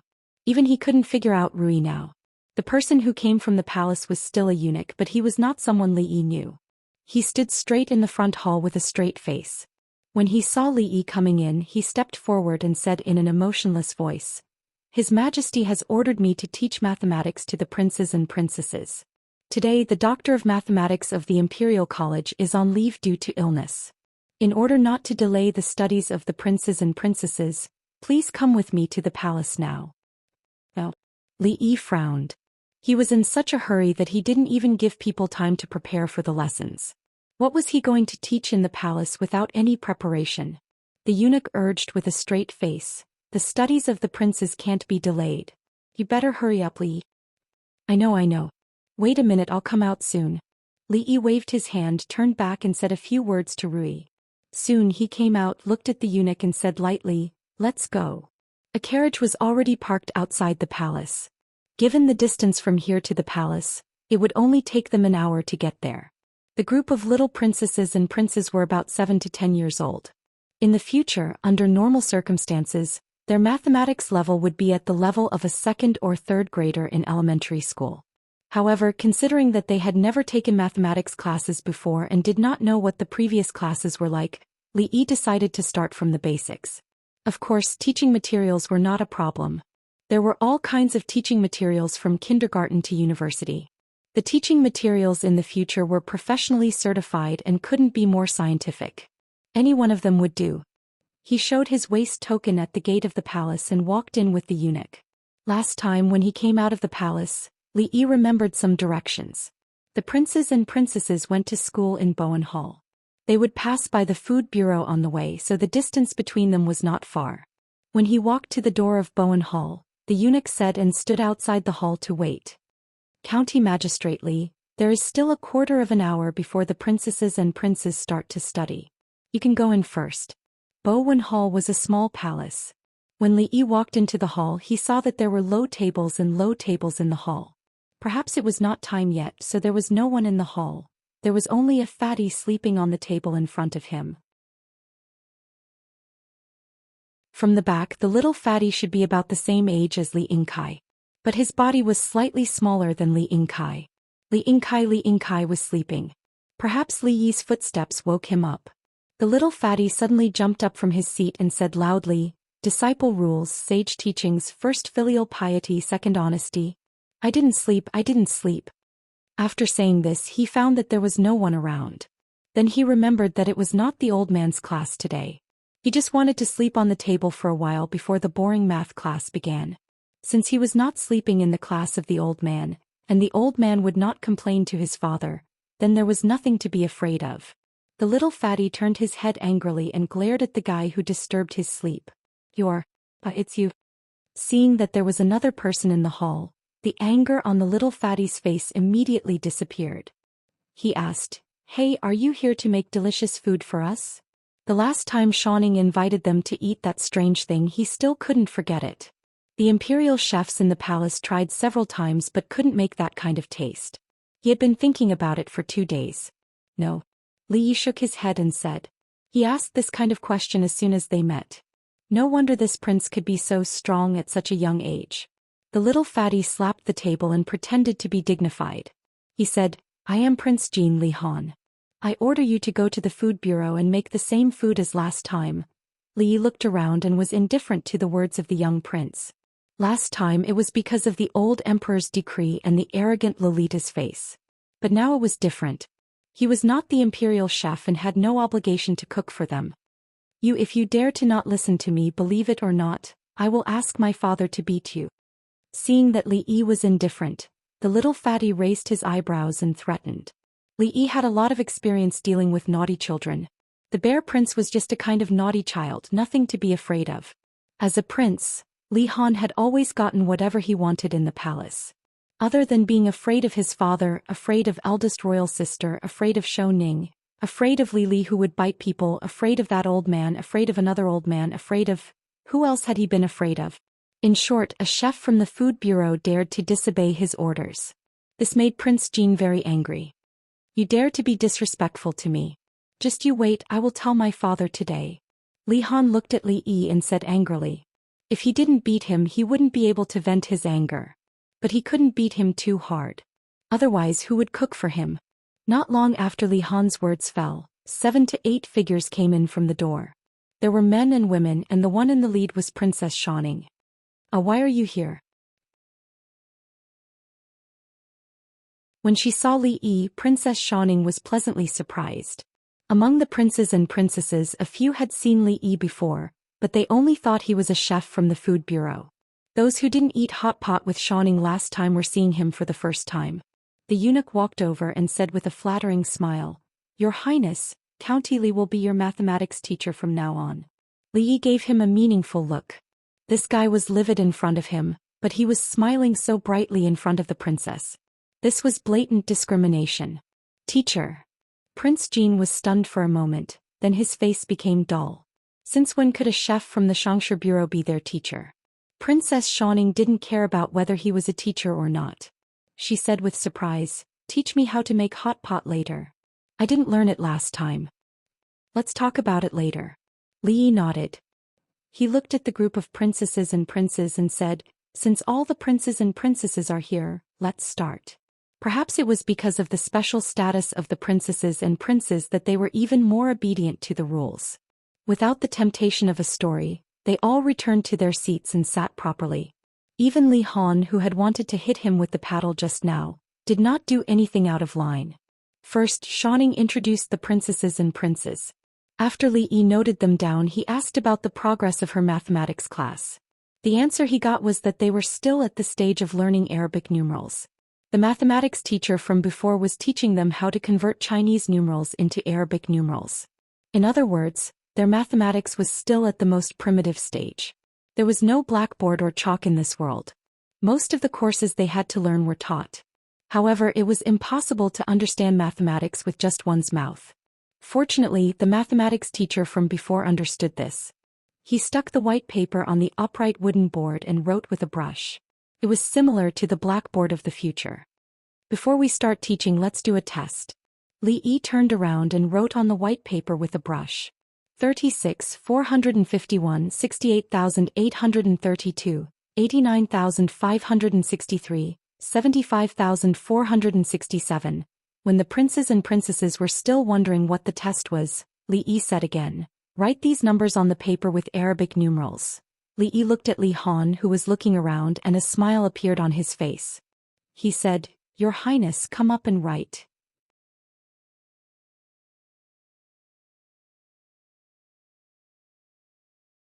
Chapter 359.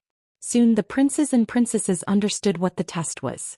Usually when the teacher was in class he would give them some tests such as reciting articles, explaining the meaning of a certain sentence and so on.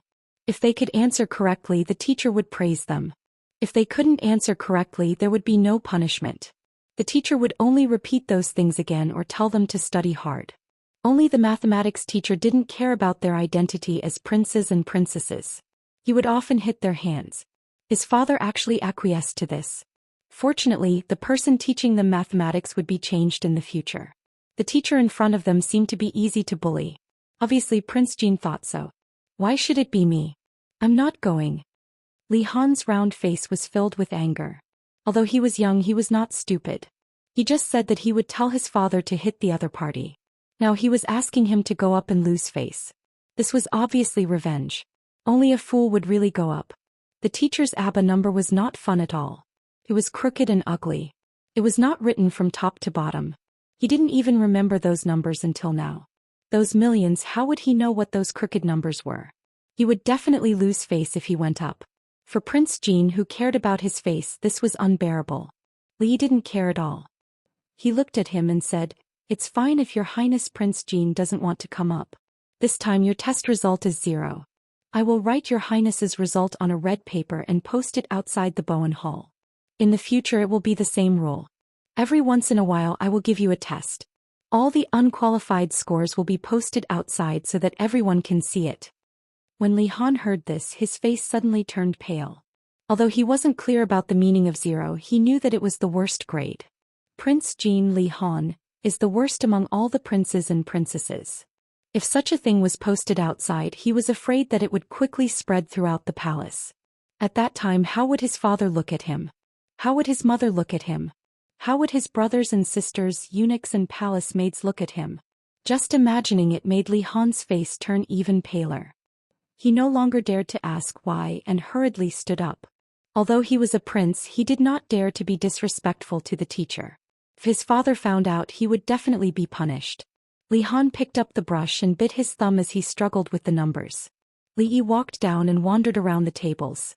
For the princes and princesses who were used to writing Chinese characters, Arabic numerals were still a relatively novel thing. They had some mathematical foundations but they were all based on another system. First impressions were the strongest so it was impossible for their thinking to change so quickly. Even the simplest numbers were messed up by them. The order of the numbers was reversed and they remembered the wrong numbers. There were all kinds of problems. The one with the highest accuracy rate was actually Xianing. Only one number was missing a digit. Looking back at Li Han's name, it was a tragic sight to behold. Luckily he had written the simplest number correctly so it wasn't a complete wipeout. "Okay, you can leave." Li Yi waved his hand at him. Li Han immediately put down the brush and ran back to his seat. He stared at Li Yi with wide eyes, afraid that the word 0 would come out of his mouth. "Not bad, you got one right." Li Yi picked up the brush and put a tick on a certain number. Although he did not know what it meant, it was not 0 so he did not have to be posted outside the Bowen Hall. Li Han let out a long sigh of relief. The most basic things were taught like this. Thinking about it, the previous mathematics teacher did not fully understand it. Li Yi could only treat them as preschoolers. If he wanted to teach them mathematics he first had to let them remember how to write numbers. There was no shortcut. Li Yi wrote down the numbers 0 to 9 and let them keep repeating it. After estimating the time, Li Yi gently patted the table and said, "Okay, take a break for 15 minutes. You can go play outside and come back after 15 minutes. Every time he taught it was 2 hours. How long could a 7 or 8-year-old child concentrate? Not to mention that they could not accept 2 hours of non-stop teaching. Even Li Yi himself could not accept it. Seeing that a few princes were obviously a little absent-minded, Li Yi simply let them take a break during the lesson. The princes and princesses had never taken a break during the lesson before. Their buttocks would hurt after sitting for 2 hours. Today it was not even half the time and they could actually go out to play. As soon as Li Yi's voice fell, they put down their brushes and rushed out like a swarm of bees. After a while the eunuch ran in anxiously and said, "Li Xianxia, His Majesty asked you to teach the princes and princesses. Why are you teaching or am I teaching?" Li Yi glared at him and said, "Is there any tea? Bring a pot over, I'm thirsty." After a while the eunuch went to prepare tea. He felt that Li Xianxi's temper was even worse than the other great scholars who taught the princes and princesses. After teaching for more than half an hour without a break, Li Yi was already thirsty. After standing for a long time, his legs were a little tired, so he walked out of the hall and sat on the steps to rest. In front of the Bowen Hall was a large square. At this time the sun was shining brightly. The princes and princesses were chasing and playing in the square. Li Yi was a little confused. He did not see Princess Yongning, the silly little girl, today. Was she not here for class? Your Highness, why is Princess Yongning not here? Doesn't she need to attend class? Hearing Li Yi's voice, Li Han, who had just walked out of the hall, shivered. He pointed to a corner not far away and said, Yongning is there. She never attends class. After saying that, he disappeared like a wisp of smoke. Li Yi looked in the direction of his finger and saw a small figure sitting there. It seemed that she did not fit in with the whole world. A little princess and a little prince stood beside her and reached out to pull the doll in her arms. She just hugged it tightly and did not say a word. When Li Yi walked over, the little princess and the prince ran away. Princess Yongning looked up and was startled. She took out a transparent bead from her arms, put it in her palm and handed it to Li Yi. For me. Li Yi took the bead and asked with some surprise. The little girl nodded, stood up with the doll in her arms and walked away. Li Yi looked at the bead in his hand. It looked like glass but not quite like it. Was this the reward she gave him for the bowl of egg-fried rice? However, the little princess was obviously unwilling to communicate with people. Li Yi looked at her slowly, leaving back, shook his head, put away the bead, turned around and walked back. The break between classes was really useful. The princes and princesses who sat back in their seats were obviously more focused than before. Now let's start class. Li Yi glanced at the crowd, pointed to two people and said, Your Highness, Prince of Zhou, Princess of Anyang, please come up here and write the 10 numbers I just taught you on it. I knew it. Seeing his two younger brothers and sisters reluctantly walking up, Prince Jin Li Han screamed wildly in his heart. He saw the scene of Anyang and Li Zhi bullying Yongning just now. If you don't want to be the laughing stock of the whole palace, remember not to provoke Yongning and Master in the future.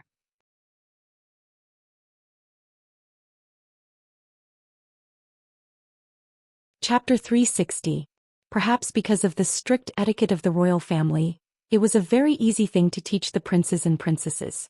The accident that Li Yi expected did not happen. Except for a small episode with Prince Jin at the beginning, the first class was quite smooth. Today's main objective was to let them understand numbers and learn how to write. There were only 2 hours of time and the break took up less than an hour, so they couldn't teach much. Moreover, they had to consider whether they could accept being taught too much. Every substitute teacher had to cultivate their own spies or claws and teeth. In layman's terms, they were lackeys. Princess Xianxia, who was the most intelligent and had the most solid foundation, naturally became the representative of the mathematics subject. In addition to maintaining classroom discipline, she also had the responsibility of supervising and checking the completion of extracurricular homework by her younger brothers and sisters. After promising Xianxia to teach her how to make hot pot, after the lecture, Li Yi personally demonstrated it to her in the Shang Food Bureau. The old emperor's asthma couldn't eat spicy food, so he didn't even put dogwood in it. There were also a lot of things to pay attention to in the sauce. This time Xianxia played the good tradition of a good memory and a bad pen. She recorded the steps one by one. She had never been so active in class. Although the little loli was occasionally arrogant, she was sensible and filial. When Li Yi taught her, he didn't hold back. He didn't even hide some ultimate secret skills. Before leaving, he took 2 cucumbers from the Shang Food Bureau. At the end of the first lunar month, it was cold in spring. This thing could only be eaten in the palace. The 4 guards of the Li family were guarding at the gate of the palace. The carriage of the Viscount's mansion was parked there. Li got on the carriage. The coachman flicked his whip and the carriage slowly moved forward. This carriage was given by the old emperor. The feudal society was strict and the etiquette was even stricter. There were laws and regulations on who took what carriage and what to rely on. When you go out and see the other's carriage, you know whether you can afford to provoke the person inside or not. Of course, Li Yi was now one of the group of people who couldn't afford to provoke. The carriage was the best, but it turned out that 2 wheels were sometimes not as good as 2 legs. Unexpectedly, there was a traffic jam in the city. There was already a long queue of carriages in front of him. Li Yi could only get off the carriage and order them to take a detour and wait for him at the city gate. After walking on both sides of the road for about 10 meters, they finally saw the source of the crowd.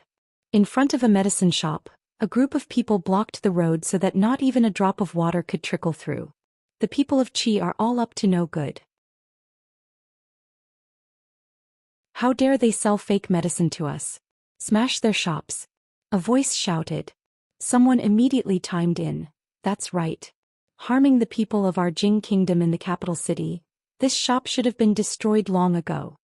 The door of the medicine shop was tightly shut. Due to the excitement of the crowd, everyone threw everything they could at the door. Stones, rotten leaves, rotten eggs. The entrance of the medicine shop immediately became a mess. Li Yi had no intention of watching the commotion.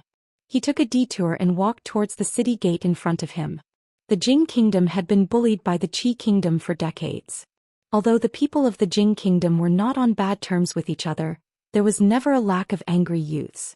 There were always people with strong national pride who felt that the people of the Qi kingdom were all bad people and should be destroyed by humanitarianism. Originally, if Jinghua had always been bullied, this kind of conflict would not have escalated. After all, the fist was the hard truth.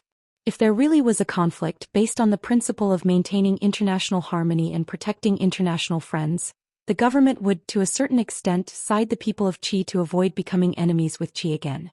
However, things were different now. Just a few days ago, the state of Jing, which had always been suppressed by the Qi, suddenly turned the tables and fought a beautiful battle.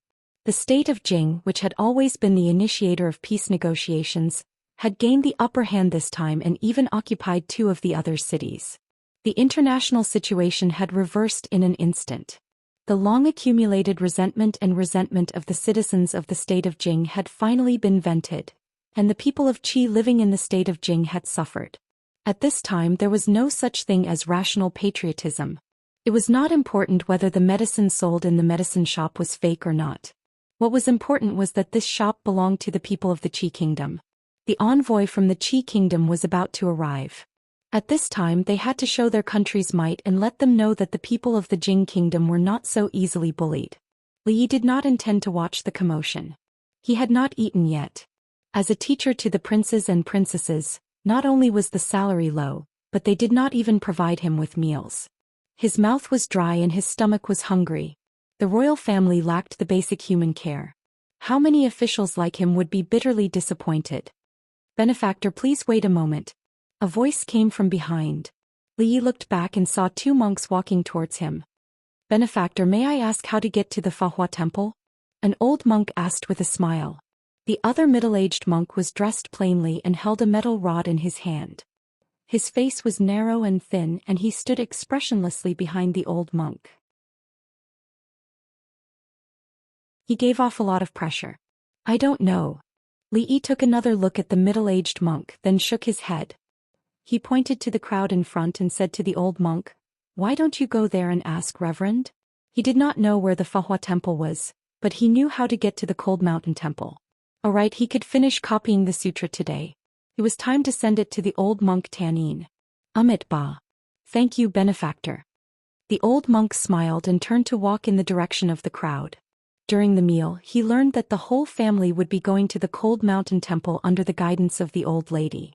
The temple fair at the Cold Mountain Temple had just ended a few days ago, and an even more lively and grand Dharma assembly had begun. The Cold Mountain Temple was funded by the imperial court to set up a vegetarian diet, promote Buddhism and praise the virtues of Buddha. It was said that these days, all the famous monks in the Jing kingdom would gather at the Cold Mountain Temple. Even the shameless ones would try their best to get close to the Cold Mountain Temple. Such a grand Dharma assembly was only held once a year. It was said that not only the dignitaries of the Jing kingdom, but even the royal family would also participate. If he showed his face in front of the royal family and made his presence known, he might be given the title of a monk of great virtue.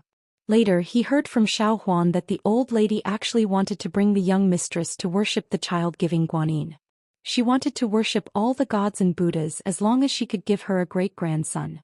Li Yi felt that it was a little far-fetched to pray to Buddha for a great-grandson.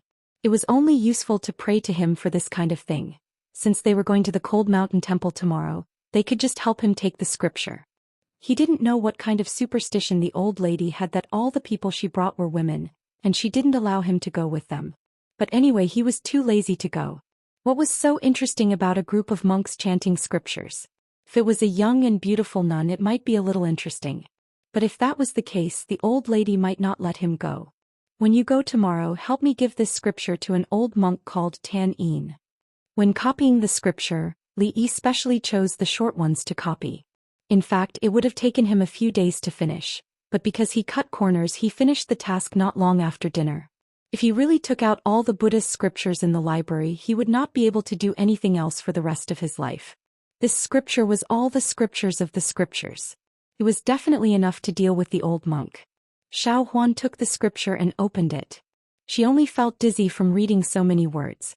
She hurriedly closed the book and nodded. She said, "Don't worry, young master. I will definitely give it to the old monk personally. Remember to call him Great Master tomorrow." When Li Yi walked out of the study, he added.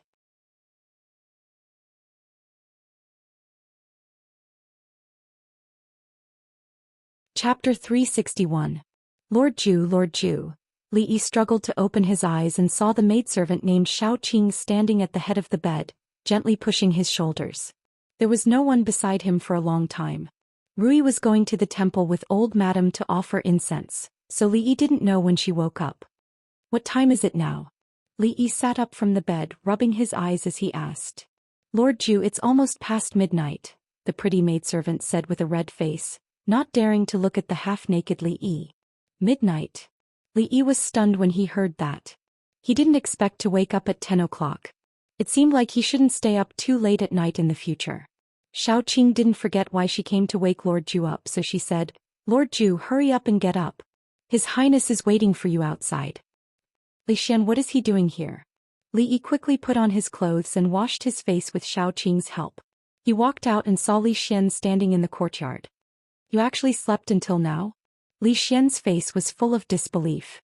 He didn't know that Li Yi was in such a state at home. Li Yi glanced at him and continued to rinse his mouth with the green salt. It wasn't even 11 o'clock and it wasn't time to eat yet. Was this considered late? "Stop dawdling. Hurry up and come with me." Li Xian walked over and tugged at his sleeve, dragging him outside. Li Yi had mouthwash in his mouth as he said unclearly, "Where are we going? Don't pull and pull like this. If someone sees us, it won't be good." Two married men pulling at each other in public. What a scandal. Where did the rules of this guy go to? The servants of the Li family stared dumbfoundedly as their Lord Zhu was dragged out of the house and into a horse carriage. Not a single person stopped him, even the guards just stood there and watched, not moving an inch. The people standing outside the door were people they couldn't afford to offend. "Where are we going?" Li Yi wiped his mouth with his sleeve. Having just woken up, he was still a bit groggy. "Mount Han, the glider has made great progress. When the time comes, you can see if there are any areas that can be improved." "You made that thing so quickly?" Li Yi was somewhat surprised at Li Xian's efficiency. Li Xian said, "I borrowed a few craftsmen from the overseer and told them that it was a weapon for the battlefield. They made it in 3 days." It was naturally impossible to test the effects on a grassy slope, so Mount Han, as the mountain closest to the capital, became the best testing ground. Li Xian didn't climb to the top of the mountain. Halfway up the mountain, he had the guards drag out a large box from a carriage behind him and quickly assemble the things inside. It was exactly the same as the blueprint that Li Yi had drawn for him. He had also made some changes to it, but at the very least, it was much better than the large kite from before. On a certain cliff, a guard's face was filled with a tragic expression. Although he had already tested it many times and the parachute bag on his back could guarantee that he wouldn't die even if he jumped off, he still couldn't help but feel nervous when he glanced down the cliff. In the end, the guard still clenched his teeth, clung to the bottom of the fuselage, and with a long run-up, disappeared from the cliff. Seeing a small dot that maintained a certain altitude the entire time and flew off into the distance, Li Xian's face finally revealed an excited expression. Humanity's dream of flying into the sky had been greatly advanced. Li Yi watched as the guard circled a few times in the air before finally landing on the ground. Standing at the bottom of the cliff, he incessantly waved his hand. "Can we go back now?" Li Yi yawned and asked. After waking up in the morning, he had been dragged here without even eating, just to see the guard of the heir's estate fly in a circle in the air. If he had been a little more clear-headed back then, he definitely wouldn't have followed Li Xian here, but would have instead sunbathed in his own courtyard. Go back for what? Li Xian shook his head and said, today is the Water and Land Assembly of Cold Mountain Temple. Emmingsu and Xianing are both on the mountain. If I hadn't specifically gone to the Viscount's estate to find you, I would have gone up with them. At the Water and Land Assembly, several virtuous and eminent monks will publicly demonstrate the Dharma, allowing all living beings to feel enlightened and be nourished by the water of Dharma. Many nobles in the capital, including many princesses and princes, will also participate, receiving the Dharma's illumination and the protection of all the gods and Buddhas in the world. In this world, Buddhism truly was flourishing. Even Li Xian spoke of these things in one set after another. Li Yi waved his hand and said, I just want to ask, is there anything to eat up there? Yes. Li Xian nodded. Vegetarian food will be given at every assembly and there will be many vendors selling food outside the temple. It was not a good habit not to eat breakfast, nor was it a good habit to sleep until 10 o'clock in the morning, because one would be hungry before it was time to eat, and not too hungry when it was time for lunch after breakfast. There were indeed many vendors selling food on the top of the mountain. The Water and Land Assembly would be held for at least 7 days, and there were so many believers coming and going from all over the country. Of course, some small vendors would not let go of this great opportunity, and even the plum forest was occupied. But today their business was destined not to be good. Of course, the nobles in the capital would not crowd with ordinary people, so on the first day of this assembly, the Cold Mountain Temple was not open to ordinary people, so there would be very few ordinary believers going up the mountain today. And those who were used to living a luxurious life would naturally not buy food from the roadside stalls outside because of their status. Except for Li Yi. The steamed bun vendor finally welcomed his first customer of the day, and was so excited that he was about to cry, selling him 2 trays of steamed buns for 5 copper coins. The monk guarding the door saw the customer carrying the steamed buns enter the temple and wanted to stop him, but when he looked up and saw that it was someone that even Master Tan Yin had to come out to see off, he immediately retreated. Anyway, the rules were not made for these nobles, so it was better to avoid trouble.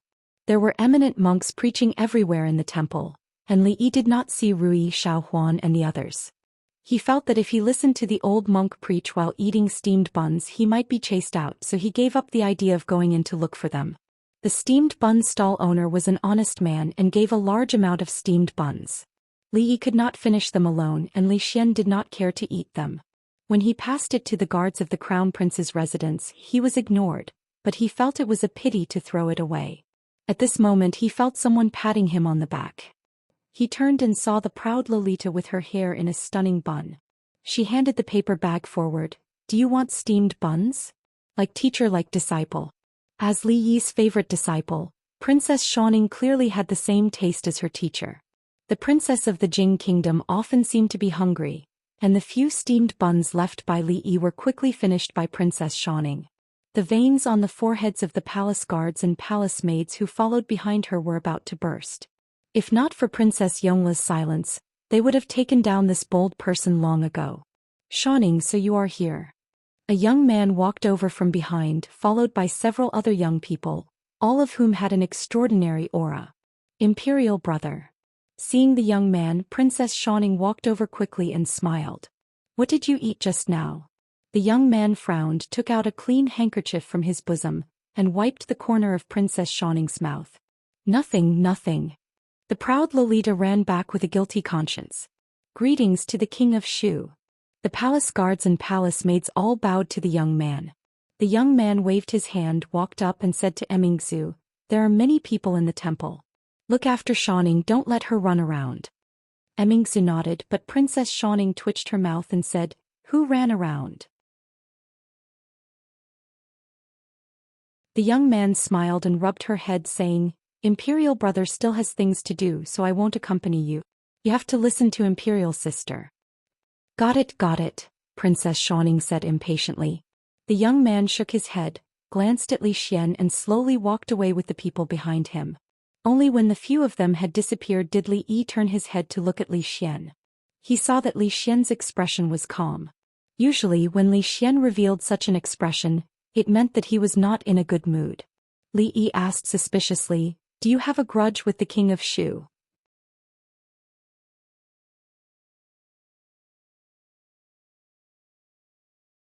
Chapter 362.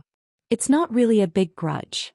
Li Xian looked away from the backs of those people and said, "When I was a child in the imperial palace, the king of Shu was the leader of the princes who bullied me. Also," his voice paused for a while before he continued, "the woman whom he had tried to marry over and over again is now my heir's consort." Li Yi's eyes widened. The hatred of stealing his wife was not a big grudge. It was one of the two biggest grudges in one's life. The king of Shu did not hand him a knife the moment they met, which showed that he had great self-restraint. He could not help but give him a thumbs up. It was never too late for a gentleman to take revenge. The king of Shu probably did not expect that the little prince whom he bullied a decade ago would take revenge in such a way in the future. The king of Shu and his wife are childhood sweethearts? Li Yi was not very curious about other people's affairs, but he was more concerned about his few friends. As a prince of a country he had been rejected time and time again, yet he was still able to persevere. If they really were childhood sweethearts, Li Xian wouldn't have been right to break up the affectionate couple. "I don't think we've met before," Li Xian said after thinking for a while. Li Yi was even more puzzled and asked, "Since they don't know each other, why does he insist on marrying you?" Li Xian glanced at him and said, "When your wife took you up the mountain she didn't know you either, did she?" Li Yi's face darkened. Damn it, what grudge did the king of Shu have with this guy? It had nothing to do with him. Who cares? I won't ask any more. He waved to the arrogant Lolita not far away. "Xianxia, let's go listen to the old monks chanting." The king of Shu is the son of imperial concubine Cui and is the eldest among the princes. According to the rules of the royal family, the eldest son is not the youngest. The empress only has one daughter, Mingzu, and has no other princes. In the harem, imperial concubine Cui is the most respected. Therefore, the king of Shu is the most powerful prince in the competition for the title of crown prince. Li Xian said indifferently, "Although imperial uncle hasn't appointed a crown prince because he doesn't have a legitimate son, the empress hasn't had a son for many years. In the past 2 years, the court has been talking about the position of crown prince. Although the king of Shu has the support of noble consort Cui and the Cui family behind him, if he can marry into the Wang family he will be able to gain the support of two powerful families." Li Yi was a little stunned when he heard that. Did that mean that the young man from earlier, Li Xian's irreconcilable enemy, was actually the best candidate to become the next ruler of the empire? There was an 80 to 90% chance that he would become the successor of the old emperor. According to the old emperor's physical condition, that day would not be far away. The next emperor of the Jing kingdom would ascend the throne in a few years or at least a year or two. However, our crown prince Li Xian had stolen the wife of the next emperor and his wife's family. This was not a big enmity but a big one. The enmity of stealing his wife would affect his plan to seize the throne. Would Prince Ning's family have a good life after the king of Shu became the real emperor? This was not realistic. Fortunately, even though Li Xian was a fool, Prince Ning didn't look like someone who would suffer a loss. Li Yi didn't need to worry about this matter for him. Thinking about it this way, the Wang clan was truly blind. They didn't try to curry favor with such a great potential stock. In another 2 years he would become a relative of the emperor, and a meteoric rise was just around the corner. Why did they have to fall for a coward like Li Xian? Imperial concubine, family, inheritance of the throne, and all these twists and turns of the royal family gave them a headache. Li Yi waved his hand again and said, "Xianxia, let's go and watch the old monk preach." In the nearest Buddhist hall, there was a highly virtuous monk preaching Buddhism. The hall was filled with praying mats and the followers were sitting upright on them. It was unknown if they could understand what he was preaching, but they looked very solemn and focused. "What is this master preaching?" The proud little girl leaned against the door and asked doubtfully. She could only hear the monk mumbling something but she could not make out a single word. "Should lower your voice. The master is preaching the Diamond Sutra." Li Yi made a shushing gesture to her, but his eyes were darting around the Buddhist hall, looking for Rui and the others. The proud little girl looked up at Li Yi, and her big eyes began to twinkle like little stars. The teacher was indeed a teacher. He could even understand such a difficult Buddhist scripture. At this moment, a sigh suddenly came from behind them. Amit Ba, little benefactor Li Yi, Master Huiyan is preaching the Lunga Sutra. The old monk Tan Yin raised his palm and chanted the name of Buddha. He looked at Li Yi and said helplessly. The corner of Li Yi's mouth twitched. This old monk must have a disease that would kill him if he did not expose him. Moreover, he only caught him and tried to expose him. It was said that monks were merciful and left him some face. Wasn't it considered as accumulating merit? To think that he had worked so hard to help him copy so many scriptures, and he even said that he would repay him in the future. Was this how Buddhism repaid kindness? Little benefactor Li Yi, on behalf of Buddhism, I am very grateful for your kindness. When the old monk spoke again, the expression on his face became solemn and solemn. He was indeed a famous master. At first glance he really looked like an eminent monk. It's nothing. Li Yi waved his hand. He was magnanimous and did not intend to fuss over the old monk's act of biting the hand that fed him. It's nothing to you, but it's a great merit to our Buddhism. A smile appeared on Li Yi's face, but he was rolling his eyes in his heart. You yourself said that it's a great merit. Why don't you repay me? Where's the generous repayment? The generous repayment that Li Yi wanted did not come, but another old monk came. A familiar old monk. Several figures walked in from the entrance of the temple. Walking in front was the old monk who asked him for directions on the street yesterday. Beside him was the middle-aged monk with the metal rod. What was different from yesterday was that there were a few more young monks behind the two of them. Yesterday the old monk was still going to Fahua Temple. Today he came to Cold Mountain Temple. However, this was normal. It was said that the officials in the capital were of a higher rank. In fact, the temples in the capital were of a higher rank. All the monks in the world wanted to enter the temples in the capital. When foreign monks came, they would pay their respects. Cold Mountain Temple was the venue of the Water and Land Dharma Assembly. Recently there were countless monks who came here. A monk from Cold Mountain Temple who was in charge of reception had already gone up to greet them. May I know your title, master? A young monk asked with a smile. The old monk in front of him had white eyebrows and beard and an extraordinary bearing. It was obvious that he was an eminent monk.